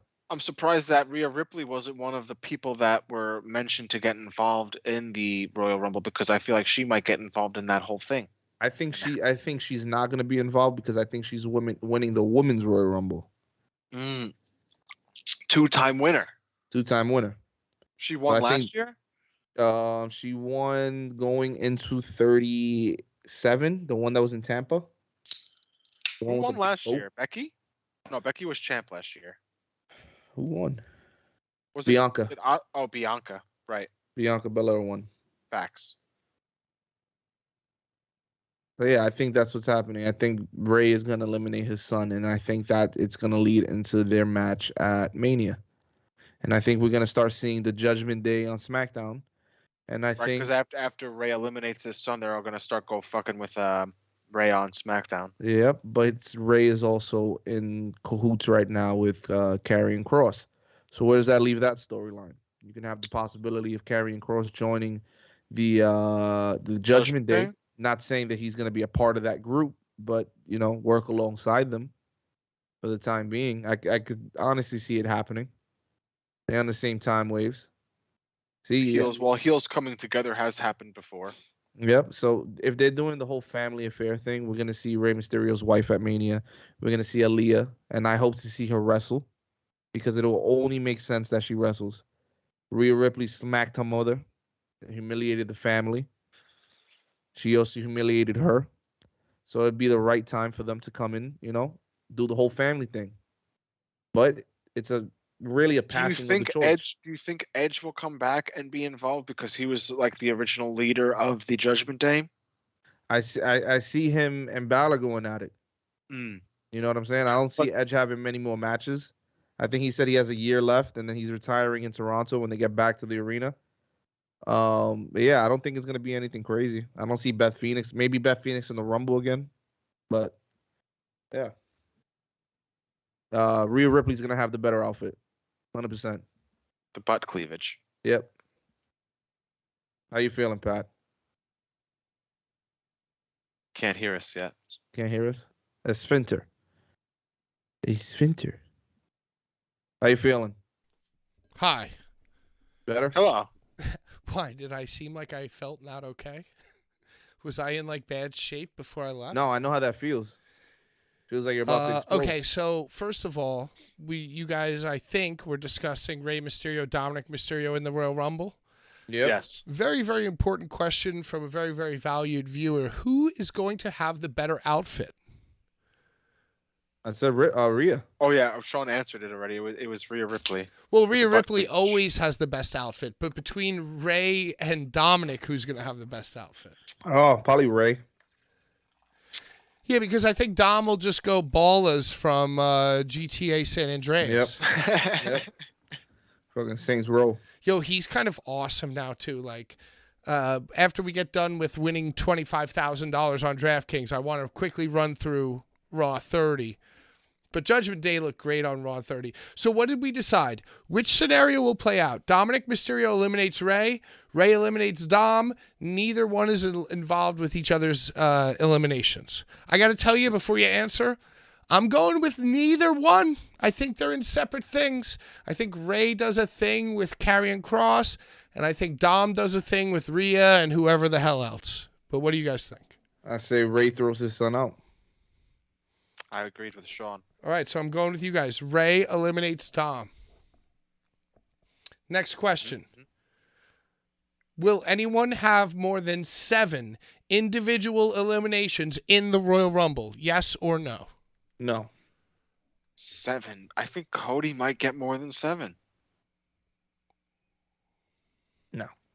I mean, No? I think after everything No. we talked about Braun, we talked about Omos, we talked about Gunther, Cody. I think it's just the chances. What are the chances that one of those guys will get more than 7? Kane had 11. Wouldn't it be just like them to be like, oh, Braun this... set the record, though. I think Braun- Kane's not even the record anymore. Yeah, so Braun what's the set record? new record. 13? I think he set it at the Royal Rumble in Saudi. Oh, I does think that even count? That's not even like a real Royal Well, that's Rumble. the greatest Royal Rumble, dude. they That's the count one. it. They count it. That's the greatest one, dude. I guess it's the greatest one. What the hell? The greatest Royal Rumble. All right, I'm gonna go no as well. I think you're gonna see 7. I feel like somebody might get 10, dude. I don't think so. I think look I like think pretty they're good. leaving the records where they're at, and I think this Royal Rumble has too many storylines depending on it for them to focus on eliminations. All right, Sean, you convinced me. No. Yeah, I'm thinking no. Okay, this one's a little tricky. I have no idea what this means. How many eliminations will be made by current free agents? So basically, like not someone like a coming mix. back. So basically, like last year, Mickey James appeared Like a as the surprise. Impact Women's champion. She was a surprise guest. Okay, I would So say now- Heroes. 3. Heroes. Including the surprises, then you ask the question. So no Bad Bunnies. Well, I think this is the men's, because if you had to ask me if Chelsea Green was going to debut and get more than 3, I would probably say yes. But I think all the questions have been on the men's, so we're going to stick to men's. How many eliminations will be made by a current free agent? 0. So 2 or fewer, or 3 or more? I say 2 or one. fewer. All right, so Well, let's so go that's- 2 so or it's 2 fewer. Even if I think that covers us, because even if somebody comes out as a hot guy, like a Matt Cardona, like Comes out and eliminates 2 people. yeah, maybe 1 or 2, but I don't Right. think Matt Cardona goes on the run, because you need once again we've kind of painted the picture of almost Gunther, these people like all sharing like 5+, right? So no is the answer to that question. Do you guys agree? Yep. Agree. All right. Will Roman Reigns or Kevin Owens participate in the Royal Rumble? No. Brian? No. I don't think so. I think that their match will be before the Royal Rumble, and it's going to be a brutal match, and they're both going to be fucked up from it. Okay, so I agree with both you guys. I think no. But if we're going for my dream world of Sami Zayn winning the Rumble, I could see a scenario where Kevin Owens is in the Rumble. Involved or like an entrant? Well, if they're going to really double down and really go with Sammy, which I want them to do, I don't think they're gonna. think it's probably Cody, most likely. Maybe Austin Theory, Rollins, and then. Oh. But if they want to go Sammy, then Kevin Owens will need to be involved in the Rumble. Very unlikely, I agree. But could we think about it? Is that like a dark horse that we want to say yes to? No, I'm gonna stick to my guns and say that they're gonna have their match and they're not gonna be involved in the Rumble. Sean, did I seduce you at all? I don't think they're gonna be in the Rumble at all. All right, so I think it's just gonna be like Brian said, just a knockdown drag out, and I think that they're just gonna lay back and we'll see Sammy when we see him. And I think that's really the main factor when it comes to those two is Sami Zayn. But you would agree with me that if Sammy was to win the Rumble, it would make sense that Kevin Owens has a flyer on it. Then it'd have to be like somebody from the bloodline in the Final Four. Right, it would have to be like Kevin, Solo. Yeah, it has to be like Sammy, Solo, and two other people. But and you then could see KO it. You comes could out see and it. takes out. Yeah, but it also leads into what I said with Mania, how I see KO and Solo having a match. I see Solo as part of the Final Four. But that's what I'm saying. It's like Solo, Kevin, Sammy, and like Austin Theory. Or like Bobby Lashley. And then like somehow Sammy pulls it out. Like Kevin Owens cactus clotheslines Solo, Sami Zayn's ducks. And he like accidentally wins the Royal Rumble. Dude, that's what I want. That's a nice scenario. I like that. That's what I want to see. He's like, right, and he accidentally dude, that would be which so leads much into the picture of him in the chamber like this. I'm stuck. I can't get out. Right. All right, so are we sure that Roman Reigns and Kevin Owens are not going to participate? Come on, $25,000 on the line here. Listen, to participate, you have to be an official They're having a entrant. championship match. They're having a championship match. All right, okay, so no. No. Okay, all right. Kevin coming in at 30 after a war with Roman would be cool. Yo, I kind of you see what it is? I talked myself into it, dude, you know? But that's what happens with the gambling. You could talk yourself into whatever you think, you know? Yep. Okay, how many superstars will be in the ring at one time? 7 or less, 8 or more? 8 or more. I'm going to go 8 or more, definitely, 100%. Brian, you agree? I agree. Yeah, I agree with that. All right. Will number 30 be a member of Raw, SmackDown, NXT, free agent? SmackDown. Ooh, we're kind of forgetting about Braun Breaker. Yep. That's what I said, though. There's 10 people in the Rumble who haven't been announced yet.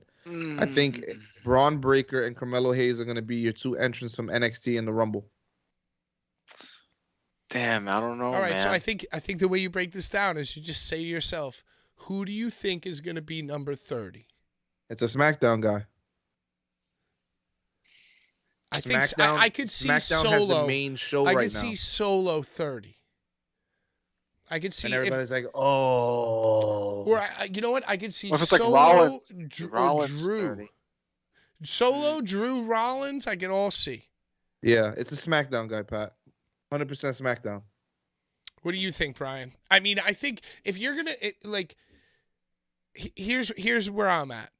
I think free agent is the least likely. I think NXT is very, very unlikely, but maybe they might give us Braun Breaker 30. That would be NXT. Yeah. But I think that's very, very unlikely. And if they're gonna throw an NXT guy in there, it's not gonna be at 30. But you know what I'm saying? It's like I think free agent is like 10%, or like I think free agent's 20%. NXT's 30, and I think when you go Raw, SmackDown, I think it's just basically a coin flip, 50-50. You know? I think it's SmackDown, bro. I'm telling you. SmackDown now has the main storylines. So, Sean, say the name of the person that you think is going to be 30. Solo Sikoa. Yeah, I'm kind of on that, too. I'm thinking it's going to be like Rollins. Nah, Rollins, you want the big pop, man. You gotta get that in the beginning of the show. And if anything, he's gonna be like number 12, number 10, around there, where it's like unexpected. Right, like 30 just has its own pop, right? So like, yeah, 30 is just like, oh man. Yeah, I think they give that pop to like Solo or maybe Sammy. But either way, that's SmackDown. Sammy's either SmackDown 1 or guys, 30. I'm telling you. All right, I'm going SmackDown. SmackDown, yeah, gotta be SmackDown. All right. Oh, wow. Now this question gets right inside your little brain. Will Cody Rhodes be entrant 30 of the Royal Rumble? No. All right, so we're going no. Shit. Well, I don't think. I think he would come out before 30. Nah, because they've been everyone knows he's coming advertising out. him so hard. It would be so lame. It would be so lame if he was he's 30. gonna be like 10. He's gonna be like early quadrant. He's either 1 or early because he's like a known participant. Heavily advertised every week. Yo, I love these questions. All right, you ready? We got 3 more questions. We're gonna win $25,000. It's gonna be legit. Right. Of these two, who will be the last one standing? Cody Rhodes or Seth Franklin Rollins? Franklin. I go Cody.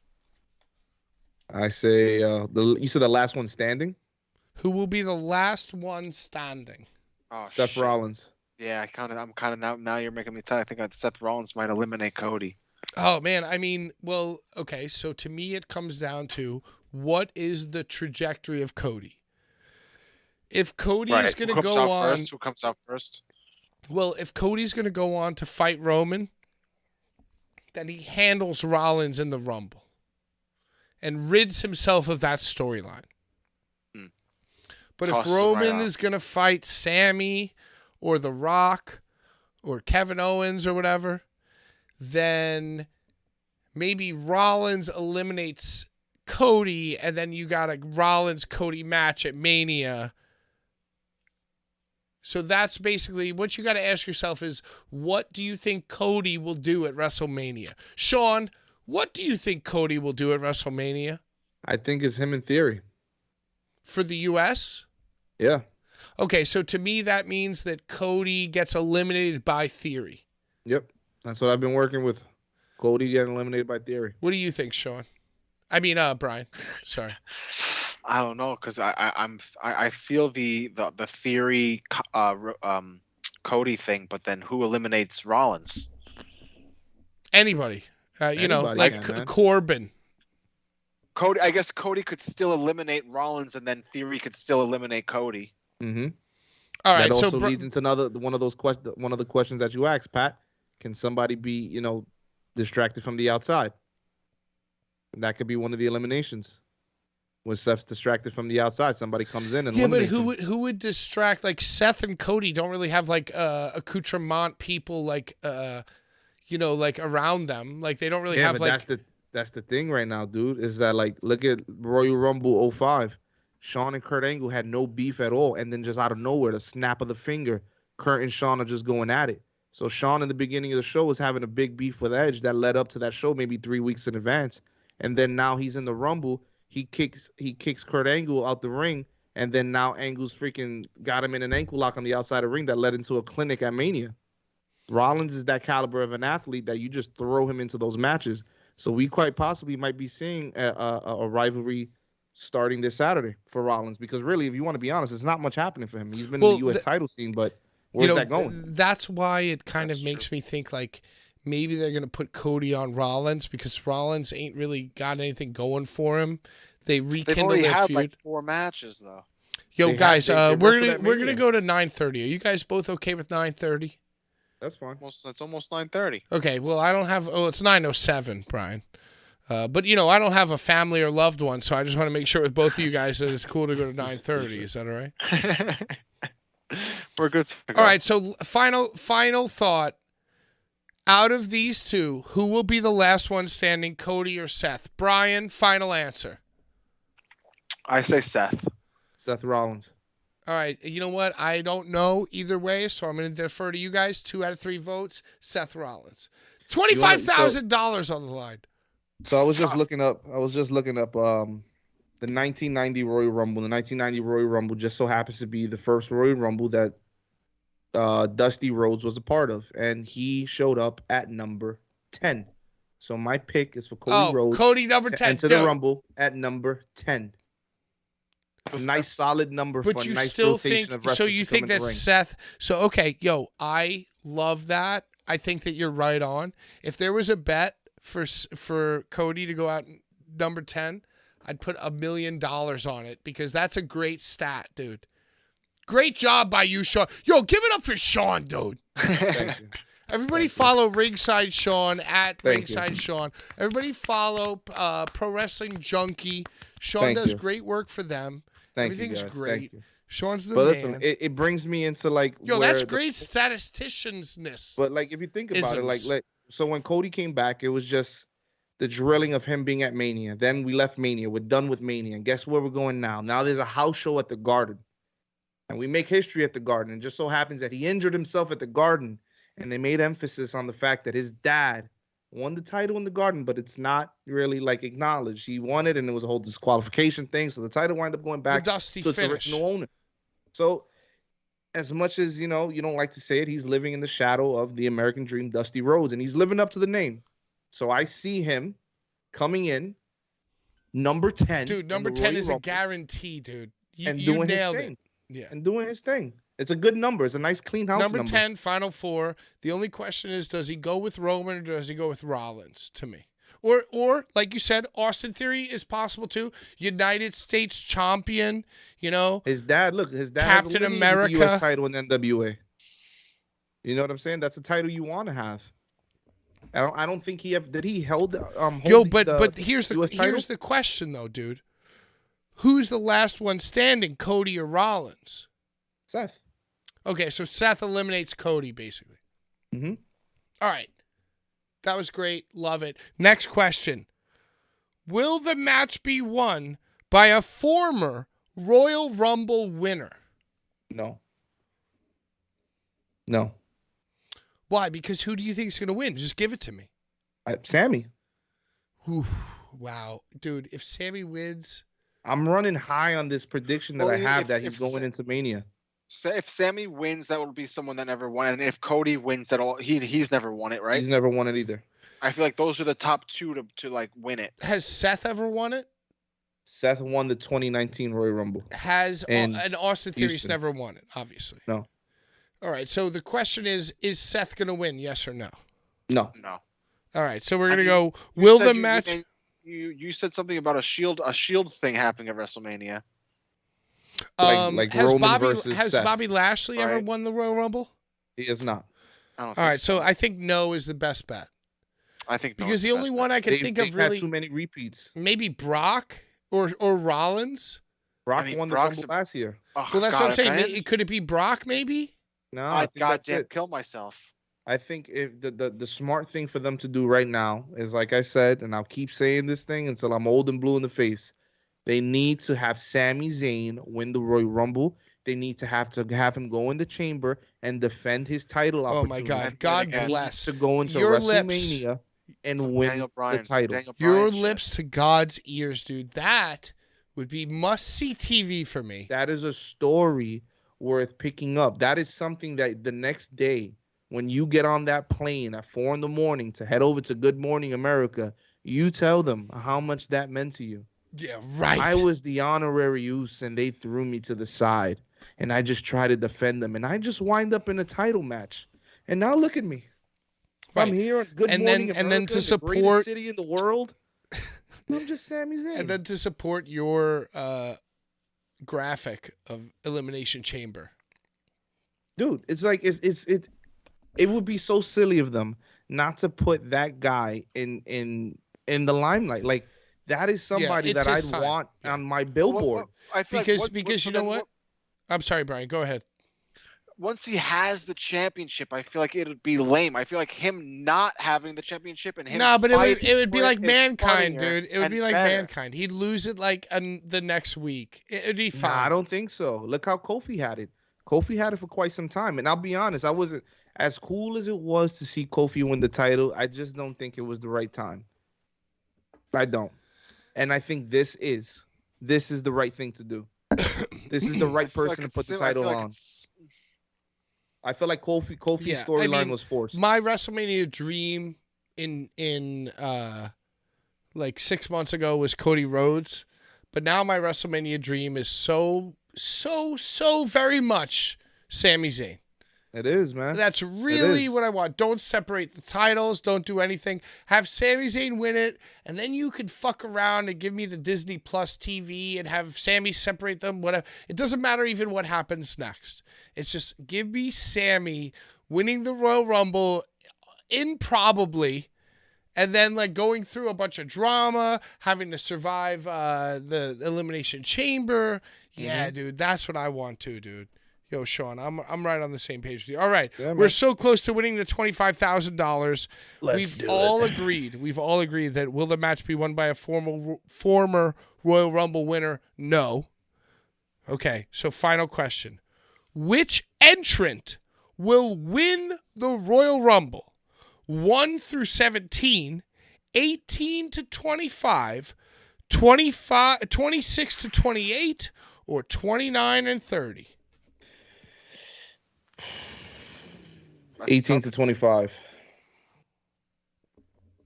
Man, I'm either thinking that it's either going to be someone that comes in early or someone that comes in late. I'm thinking just right off the bat 1 through 17 because I like what Sean said about Cody 10, and I think Cody is the odds-on favorite. I think that out of the dark horses, we could have a 1 or 2 win. And I think it's very unlikely that they'll have 30 or 25 come out and clear house. So I'm kind of thinking 1 through 17. Because you think about it this way, 1 through 17, 18 to 25, and then for the next 2, you just have 3 picks, 26 through 28. And then for the 4th pick, you just have 29 or 30. So I think the question for all of us is 30 going to win? I don't think so. No, 30 is not. Unless it's like Sami Zayn. I think number 30 is going to be Solo, and I don't think he's winning. He's there to defend the tribal chief. He's not there to win. All right, so I'm basically narrowing it down to 1 to 17 or 18 to 25. I would go 1 to 17. They just did Edge 1 though. They just did Edge 1. But the person that enters at 10 could go to the end too. So like the person that enters at 10. You said 1 to 17, and then what was the other one? It goes 1 to 17, 18, 25, 26 to 28, 29, and 30. I'm going 18, 25. Brian, what do you think? I think it's gonna, because if it's either gonna be someone that's like gonna be Cody, who you said is gonna be number 10. Cody's definitely 10. Sean has convinced me. Okay, but is Cody gonna win? No. No, but he might not.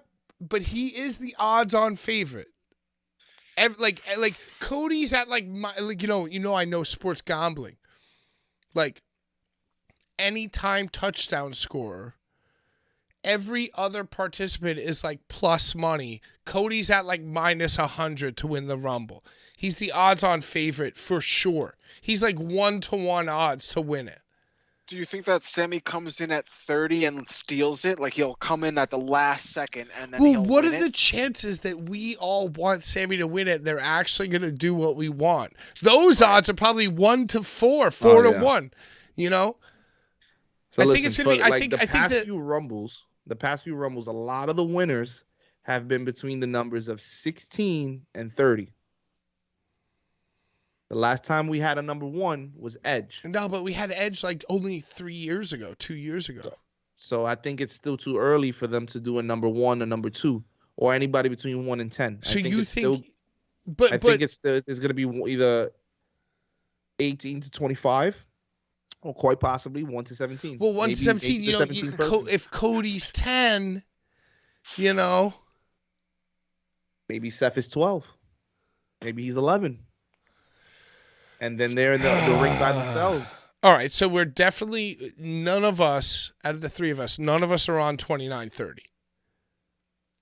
I don't think the 29th and 30th will be a winner. We're all kind of on 1 to 17, 18, 25, right? Yep. All right, let's go 18-25. Do it. 25 grand. 25 grand in the bank, dude. All right, let's review real quick. Will entrant 1 or 2 be from the same brand? Yes. Will number 1 entrant be eliminated? When will it be eliminated? Between 18 and 30. Who will enter first? Braun Strowman or Omos? Omos. Who will enter first? Gunther or Ricochet? Gunther.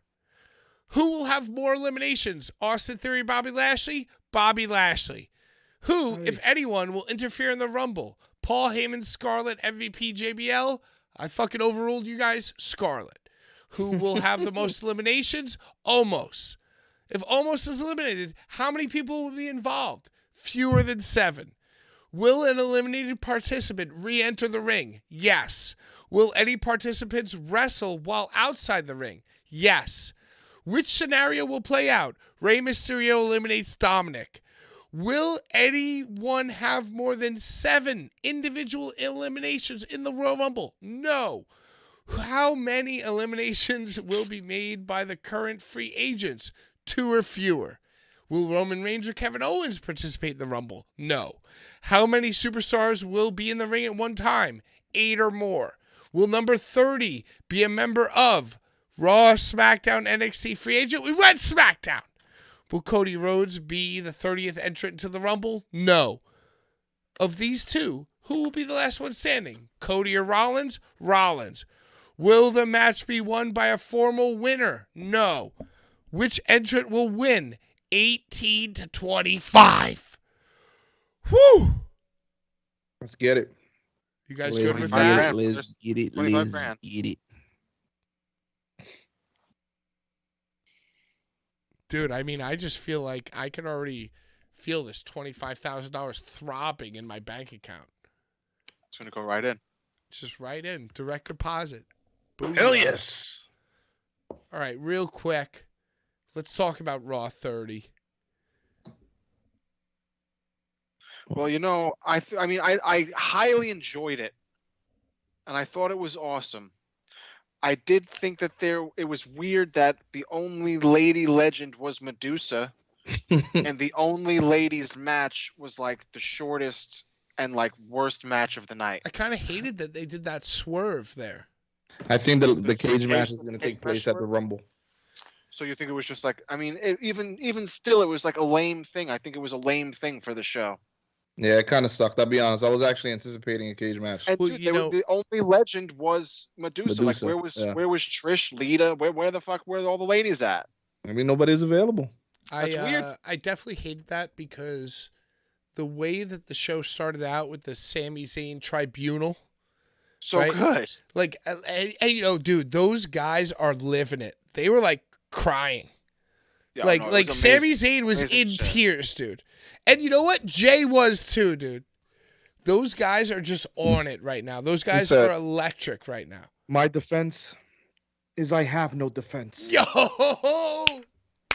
And Roman Reigns was like, well, fuck it, off with his head. Dude, these guys have just, they're total nerds. Are they like the greatest writers in the they're world? best, No. man. But They're the they've best. definitely watched a lot of Game of Thrones. They've definitely watched a lot of Sopranos, Succession, and they just know what's up right now.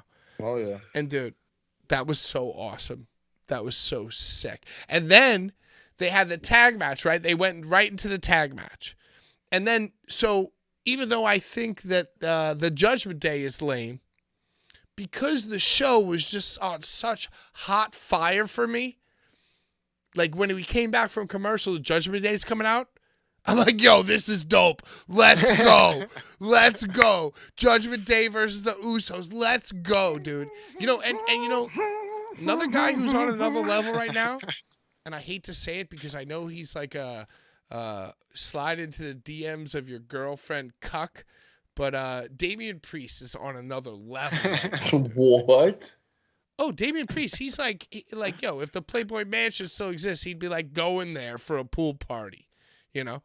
He's talking about the pool party, the jacuzzi thing. I wouldn't be surprised if he was a frequenter of the Sausage Castle. You know what I'm saying? But anyway, so I'm so invested. And this is the way that fucking TV works, dude. I'm so invested in Sami Zayn Tribunal that now it's like a tag match with like these purple people coming out. Yep. And their music's dope. And their entrance is dope. and you know, fucking Judas Priest looks awesome. And I'm just like, yo, this is awesome. I'm so into this. And then they had their match. Sami Zayn hit the 3D, fucking won the match. And then it's like, oh, yo, next match, Becky Lynch versus Bayley, Raw 30, Steel Cage. And I'm like, yo, hell yeah, dude. I want to see a 15 to 20 minute match, Bayley versus fucking, you know, Becky. Yeah, in a steel cage. And then they swerved it, and that's like kind of was lame. Like that's kind of when the show started going downhill for me. Kind of sucked. Let me ask you this. Why'd they swerve it? Let me ask you this. I got swerved with something last night on Raw. I got swerved because I thought I was going to see a choke slam, and I didn't see a choke slam. Oh, The Undertaker? Yo, yeah. Dude, I'm so happy that you brought this up because as I was writing my notes for the show, I was trying to remember. Like, I have memories of Undertaker slapping his hand onto LA Knight's throat, but I don't have memories of a choke slam being performed. There was no choke slam. He tossed him into Bray Wyatt. He threw him. He passed him the torch. Right, but he told Bray Wyatt it is now his yard.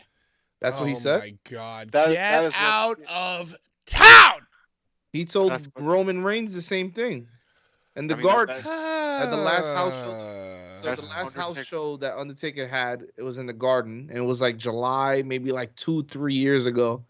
And it was a tag match. It was him and Roman, and at the end of the match, he does the whole listen, kid, does the whisper. Dude, that was the careless whisper. Yo, and you know what? Like, it's not like The Undertaker has been sitting on the sidelines respecting Bray Wyatt's work and decided that, like, he chose to be a part of the Mountain Dew Code Black segment and then decided, like, just, like, in the goodness of his heart that he was going to, like, give this guy a little piece of advice. Like, that was not a real moment. You know what I'm saying? Like, that was like a fake moment that was engineered to make people like me not hate Bray Wyatt as much as I do. And you know what? I'm not buying it. I'm not buying it, kid, dude. this is your time. Yeah, hey, dude. I It's just your started. time, kid. Yeah. Hey, you showed your butt crack last week. I don't know about you guys, but Kid Rock made me hype. The music? American badass. I'm telling you, it wasn't Radio rolling. edit. You could It should have been something rolling. radio edit. Should have been Limp Bizkit. Should have been rolling. They don't want to give there's the royalties. Dude, Fred Durst deserves more royalties than Kid Rock, dude. Whoa. He likes Whatever. His own bar. Yo, and you know what? Usually, like Raw 25, I hated the DX segment. I hate when they trot out DX, but the way that they did it, I loved. Maybe I'm just getting older, man. Oh, Sean, what do you think It was about funny. It was funny. I thought it was cool because now it's like we're seeing them as old men. Right, they're like And it's old like- and weird. They're Yeah. like the old men that stand in front of the supermarket and just laugh at people. Yeah, Like I they like turn that. into that. I like that too. And I enjoy it. You know, so it was like that was dope. Yo, and They were like the funny. whole Shawn Kurt Michaels Angle was is like a offside. confused guy. Yeah. And then they did the Kurt He Angle, looked and like then they he brought out didn't Teddy know what to do Long. there. You know, Listen, player, we're gonna turn this into a 6-man tag match. 35-year-old Teddy Long. 35. Yeah, very young. 25-year-old Teddy Long. Dude. Yeah, he definitely got his face stretched. He's hitting a face gym. You ever heard of those? Dude, A Teddy face Long looked gym? great. Face gym. Yeah, where they like stretch your face out to like rid of the wrinkles. That's where Teddy's going these days. Yo, Teddy Hart's awesome. I love that. I thought it was so great. No. Even Teddy Hart's not awesome. oh, did I say Teddy Hart? Yeah. Teddy Hart's awesome. I got character. Has anyone explained the rules of the pitch black match yet? What is it? It's Said, a Mountain I got Dew character introduction. bloodbath. You bathe basically in Mountain Dew. Yo, That's what the I match think is gonna Kurt is a Sagittarius. How dare me? What did I do? I'm waiting for this super chat to come through, because we're trying to make this a podcast. So I'm waiting for the notification and the sound. Oh, what? Oh, wait a second. Wait a damn second. We have a super chat. If you're watching on YouTube, please feel free to super chat. We appreciate you. One super chat of $5 is equal to like 5 million views on YouTube monetization. So we really appreciate you. We need to get new cameras. We need to get new cameras. And maybe we need to get a new mixer. But hey, let's answer this question. Has anyone explained the rules of the Mountain Dew Pitch Black match yet? What is it? Brian? It is. Sean? It is similar to the... no, it's not similar to Beware of Dog, where the lights just turned on the building and they just kept wrestling. But it is a match that is in the dark. Anything goes. And I think the only lights we're going to get is the floodlights over the ring. Do you think the lights will constantly go in and out, or is it going to be like a weird dim light the whole entire match? Yeah, I think it's going to be a very dim light over the ring the entire match. Very much so like how they would have The Fiend wrestle in red lights. So do you think it's just going to be a purple light? Yeah. Did you see Raw like last week where Bianca Belair is in the crowd and in the tunnel way is Uncle Howdy? Oh, well, they gave black, him the... but it's like they gave him that Brody Lee. That was the Brody Lee intro. I know. Yeah, very similar to that. Yeah, so I think it's gonna be very foggy, dark lit. It's gonna be very foggy. It's gonna look like the opening to Are You Afraid of the Dark on Nickelodeon. You remember that show? You know what I'm talking about. God damn it. Yo, yeah, I think that might. You know what, dude? Bray Wyatt's return. I'm rooting for this guy, but I just think that he is on a path of complete credibility destruction. And like this match is going to be just another Randy Orton maggots projected on the apron type of situation. Wow, that was horrible. Yo, you know what could save it though? You know what could save it is if it was a cinematic match. That's what I'd hope it is, but the way that they're advertising is as if it's going to be in the ring with the lights off. It's going to be in the ring, mad corny, but I think the way that they could save it is by shocking everyone, surprising everyone. Because Bray Wyatt... what was my favorite? When it'll be like they're announcing a match for backstage, and it's like, all right, I'm here. Where are you? Huh? Where are you? And then like... it's like a boiler room brawl. Yeah, dude. And it's like... I think that's the way... for me, we've that's lost the cameras. We've lost the camera footage. We'll try to get it back. But until then, let's kick things down to ringside. You know, dude, I love that. To me, that's the way that they could save this whole thing. You know? Like, if I was a ad executive at Mountain Dew, I would say, hey, this is awesome. We got this pitch black match. But if we like put Mountain Dew logos all over them doing a live thing, it's going to be disingenuous. It's going to be shitty. Let's do a Mountain Dew pitch black, like cinematic match. Dude, I think it's a perfect time for a cinematic match because, you know, it's like the COVID is over. The cinematic match is like kind of synonymous with COVID. And listen, even if you want to look back on it, and be like, oh, it was COVID, it was bullshit. We still did have a lot of very good cinematic matches in that era, you know? So I think it's a perfect time to like, and you know what? I think that would give Bray Wyatt some balls because right now his booking and the way he's been portrayed, it's kind of cutting off his balls a little bit. So to make it be like a shocking cinematic match, it would almost like make the statement like, hey, I'm Bray Wyatt and I wanted this. I chose this. Fuck y'all. Like he's going to come back as the Fiend for this match because the last time that we saw him, it was the Firefly Funhouse. Oh, that would be so lame, though. But would it? I feel like no, and it is so lame. I don't think it's lame, dude. Nah, because since Bray Wyatt has come back, he's been like every persona that he's been. No, I'm sorry. Dude. You are wrong. The point is, we've been talking about it for weeks, too. They have no actual end game or solution for this Uncle Howdy. So once Uncle Howdy started losing steam, that? Why do you say that? I mean, you could just see it right there on the You don't know. television. I feel like Uncle Howdy will get involved with this match, and because it's going to cost if Bray Uncle Wyatt's Howdy, match. because let me explain to you why. Because if Uncle Howdy was so hot, they wouldn't have reverted back to the Firefly Funhouse, dude. You know what I mean? It's all of his personalities coming to fruition. It's every single thing that so Bray Wyatt has then done. He's just going to come out as the Fiend? He's not going to come out as the Fiend, and I'll tell you why. They have Dude, it's a lights out match. How do you know the lights won't go out and he's not going to because the match? Yo, and let me tell you this, dude.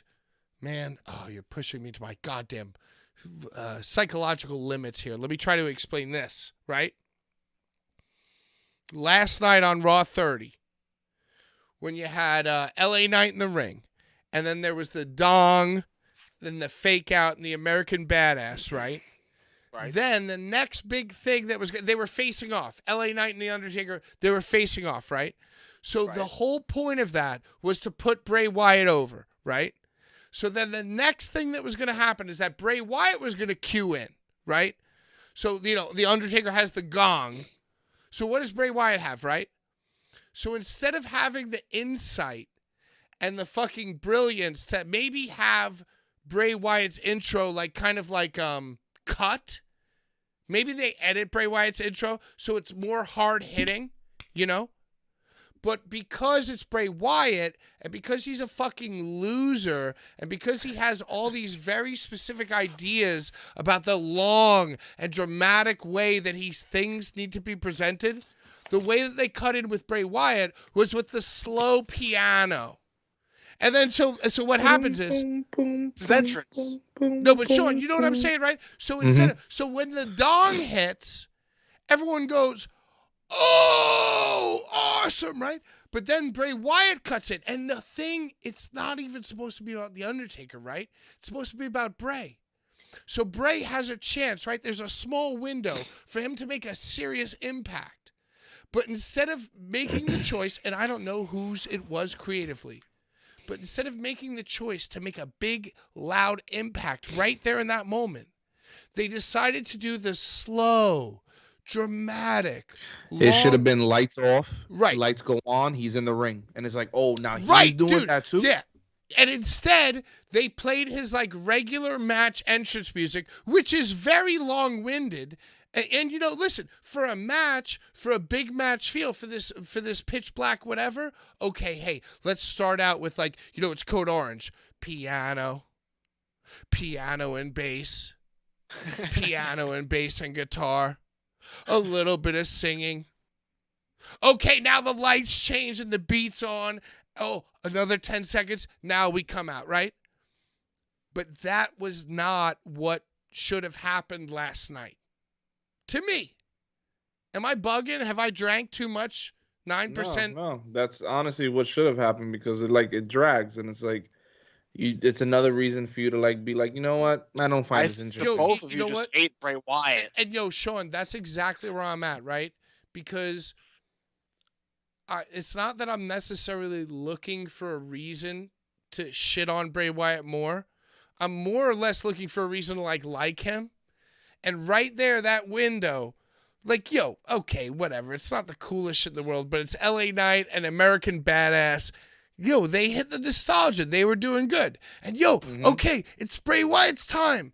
And then it just became this long, drawn-out thing. It took too long to hit. And then Bray Wyatt's just standing there awkward. And, talk about chokeslam versus Sister Abigail. Dude, get out of my face, dude. I don't know. You're just a hater. I guess so. What did he whisper to him? What he whispered that it is now his yard. Meet me at Arby's. You're buying. You're buying Arby's, kid. Yeah. You're buying. You showed your ass crack last week on TV. This is your time, kid. What else we got? All right, let's just finish with AEW. Jay Briscoe, Mark Briscoe. It's kind of shameful. It's not really the highest way, the most positive way to end the show. But it is kind of interesting, right? Tomorrow night, AEW, Jay Briscoe tragically died in a car accident. and AEW before that refused to air anything on the Briscoes. Warner Brothers media conglomerate, whatever. 10 years ago, Jay Briscoe made a homophobic tweet, and they're the best tag team in the world, and they're not allowed on TV. And then the guy died, and Tony Khan wanted to like honor him, and TNT said, "Yo, no, you can't even honor him." And then now there's like a massive overcorrection, and we're going to be honoring the Briscoes like a week after it was necessary. Brian, thoughts, feelings? I don't know what. I feel very strange. It feels weird, just because it's like it happened, and it should have happened. They should have already gave him the tribute, and it's a weird thing. I don't know how to feel about it. So, from my understanding, there was a tribute show recorded following the Dynamite last Wednesday night, and it's available on the Honor Club, and it'll be available on YouTube as well. But it hasn't been aired yet. They opened the show with a soft open with his image and the whole, no mention of it. Right, they were allowed to the image, yeah. So it's like now that moving forward, it's like, okay, now we have the time to like pay respect to it. Did they really like reach out and say, hey, you know what, guys? Go ahead and do it. We looked into it. We see what happened. We see what his family's going through. Run the program. So it's like, is that what happened? Nah, I don't think that's what happened. I think that whoever the powers that be at, Warner Brothers Discovery or whatever, were probably like, we looked at the Twitter, we looked at the analytics, and everyone's mad at us for not letting them. So, we'll do a match. We'll let the guy have a match. It's kind of weird. Yeah, I don't know. Listen, maybe in a way too, it's a way for Mark to grieve. You know what? I agree with you completely. I think that at the end of the day, I think as far as a network, as far as a promotion, I think it's performative. I think it's bullshit. I think they could all get fucked. But at the end of the day, I want Mark to do what Mark wants to do. And I think that Mark probably has had a week to think about the untimely death of his brother. And I think the best thing for Mark would be to get in that ring and wrestle and put on a match to like honor his bro.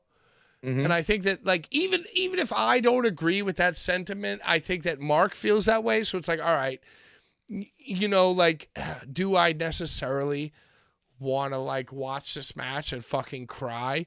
Not really. But if Mark wants me to, then I'm gonna. Do you think he's gonna cut a promo? Yes, but I think it'll be during the commercial break. So no, come on. They wouldn't do him like that. Dude, if they did him like that, there would be such public outcry. They got to do it. If the match happens, listen, the match is going to happen. The match has to be the main event. It can't be anything else. It's the only thing advertised right now. They have to close the show with that. Oh, see, I think they're going to start with it. I think AEW is known for opening with their hottest segments. Right. Well, here's the thing, too. Check this out, right? Last week, AEW Dynamite opened up with like 20,000 more viewers than they normally have. And you got to suspect that that's because like a bunch of people like who are those indie fans were like kind of like, anticipating something, congregating and trying to like anticipate like, and then they didn't get it, So I think like this week they got to do like week one. They got to do day one, minute one. Like Jay Briscoe comes, or Mark Briscoe comes. Mark. Yeah, I think that's gonna open the show. Yeah, it's not Tony's fault. Sad, man. Tony's been fighting for them to get on AEW and be signed by AEW for like years like months. Yeah. Well, because they like are Ring of Honor. Like I hate to say it. I hate to say it, dude. But, like, who's to say that this fucking, like, network fuck, this corporate fuck, who, like, decided that a 10-year-old tweet was enough to keep somebody from, like, a promotion? Who's to say that this guy, Jay, wasn't going to be, like, living in Tampa, like, spending his time in Tampa, like, driving back and forth? Like, maybe if, like, this shit wasn't so fucked, he would have been in another place at another time. You know what I mean? Like, Yeah. that's so fucked. And then, like, okay, hey, you know, you're super woke. You don't want him on TV. Like, no apologies can ever, like, make up for what he said, whatever. That's fine. That's your prerogative, right? But then to, like, deny his memorial. Not to And then not come back. Not to defend his negative sentiments, but he's a character that was like being in character with his Well, tweets. no, dude, the thing is that, like, the whole thing with the Briscoes is that their characters aren't characters. So at the time when he said that, that's what he believed. And then he went on to, like, live 10 more years and realize that, like, he was wrong. Right. You know? And like, he's since apologized profusely. And donated and shit. Right. You know? Exactly. So they kept him off TV. And then it just makes me sick. It's such a corporate, like, sickening that, like, they denied him to get the job. They denied the memorial. And now, like, there's some person in office reading, like, SEO analytic numbers and going like, oh well, you know what, Tony, go ahead. Yeah, we should have Mark on. We should have him on. It's like so fucked, dude. It's not Tony's fault. Not cool. It's not cool. Yeah. But you know, I think that Mark will appreciate him being given that platform. Oh, it's gonna be an emotional time. It's gonna be an emotional time. Roller coaster. Yeah, it's gonna be emotional. I'm very excited to see him do what he does. Yeah, I'm really anticipating what they have for Supercard of Honor and USC. When is that? Mania weekend in LA. I'll be out there for that, so it's gonna be something you can't miss. Yeah, we should all go to LA, shouldn't we? Well, you know, Sean. I mean, I kind of want to go to the death matches. Yeah, they're all out here. The death matches are in New Jersey. Monday through Sunday, Mania week, the beginning of Mania week. It starts in H2O, and then it's going to end in the Hart Ballroom, I believe. No, I just think that we should all get, like, a booth at, like, Mania Radio Row. What is that? Mania, wow. I don't know what that is, but I just feel like that's, like, what we need to have. It's a thing, though. It's a thing. And you know what's crazy is that was in the hotel that I stood in last year for WrestleMania. One of the conference halls had Radio Row. No. And it's just like podcast people doing Who's their shit. to say that we can't be a member of Radio Row? We should be. That shit starts at 5 a.m. We should be there at 4. I'll just fucking gamble all night and drink pineapple and Hennessy, and I'll be fine. Ooh, that sounds so good right now. No. You two guys get a good night's sleep, and we don't get pineapple Hennessy's? I'll write all the notes. Here's the plan. We'll go there. I'll write all the notes, get blackout drunk, end up in the hospital. You guys take my notes. Go do the shows. Get blackout drunk. Yo, that's what we're doing. Yo, it was a pretty good show. You know what? And I hate to end it right now. You yelled at me. I did yell at you. And you know what? No, you know what? I'm not going to say you did.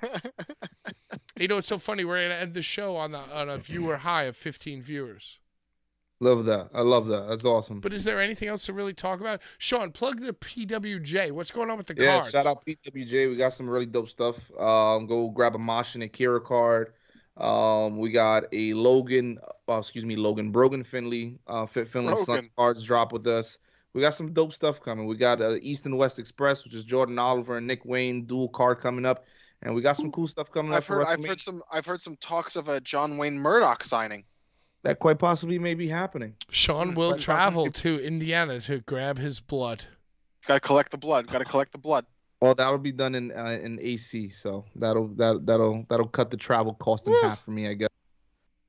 March 4th and 5th, if you guys want to shoot out there with me as well. And then February 17th, there's a show in Newark, which is like 10 minutes away from me. If you guys want to come to that, there's a J Cup. There's a show at 2 o'clock, and then it finishes at 8. Well, if Brian wants to pick me up with this smooth ride, maybe I will. This mystery machine. Hey, might happen. So you guys let me know. Possible, boys. Yo, what a great show. What a great time. I love to see you guys. I love to talk to you guys every week. Right here on YouTube, Tuesdays, 7 p.m. And yo, Follow Blvd Bullies on all social media platforms. YouTube, what? Instagram, Twitter, Right there in the top corner. and Right Twitch, of course. And yeah, that's really all I got. Give me a favor. Do me a favor and give us a thumbs I'll give you up. one. Give me a favor, Brian. Give us a thumbs on all social media platforms. Everything's great. Everything's good. Blvd Bullies in your world, in your life. Let's go. We're out of time. Bye-bye.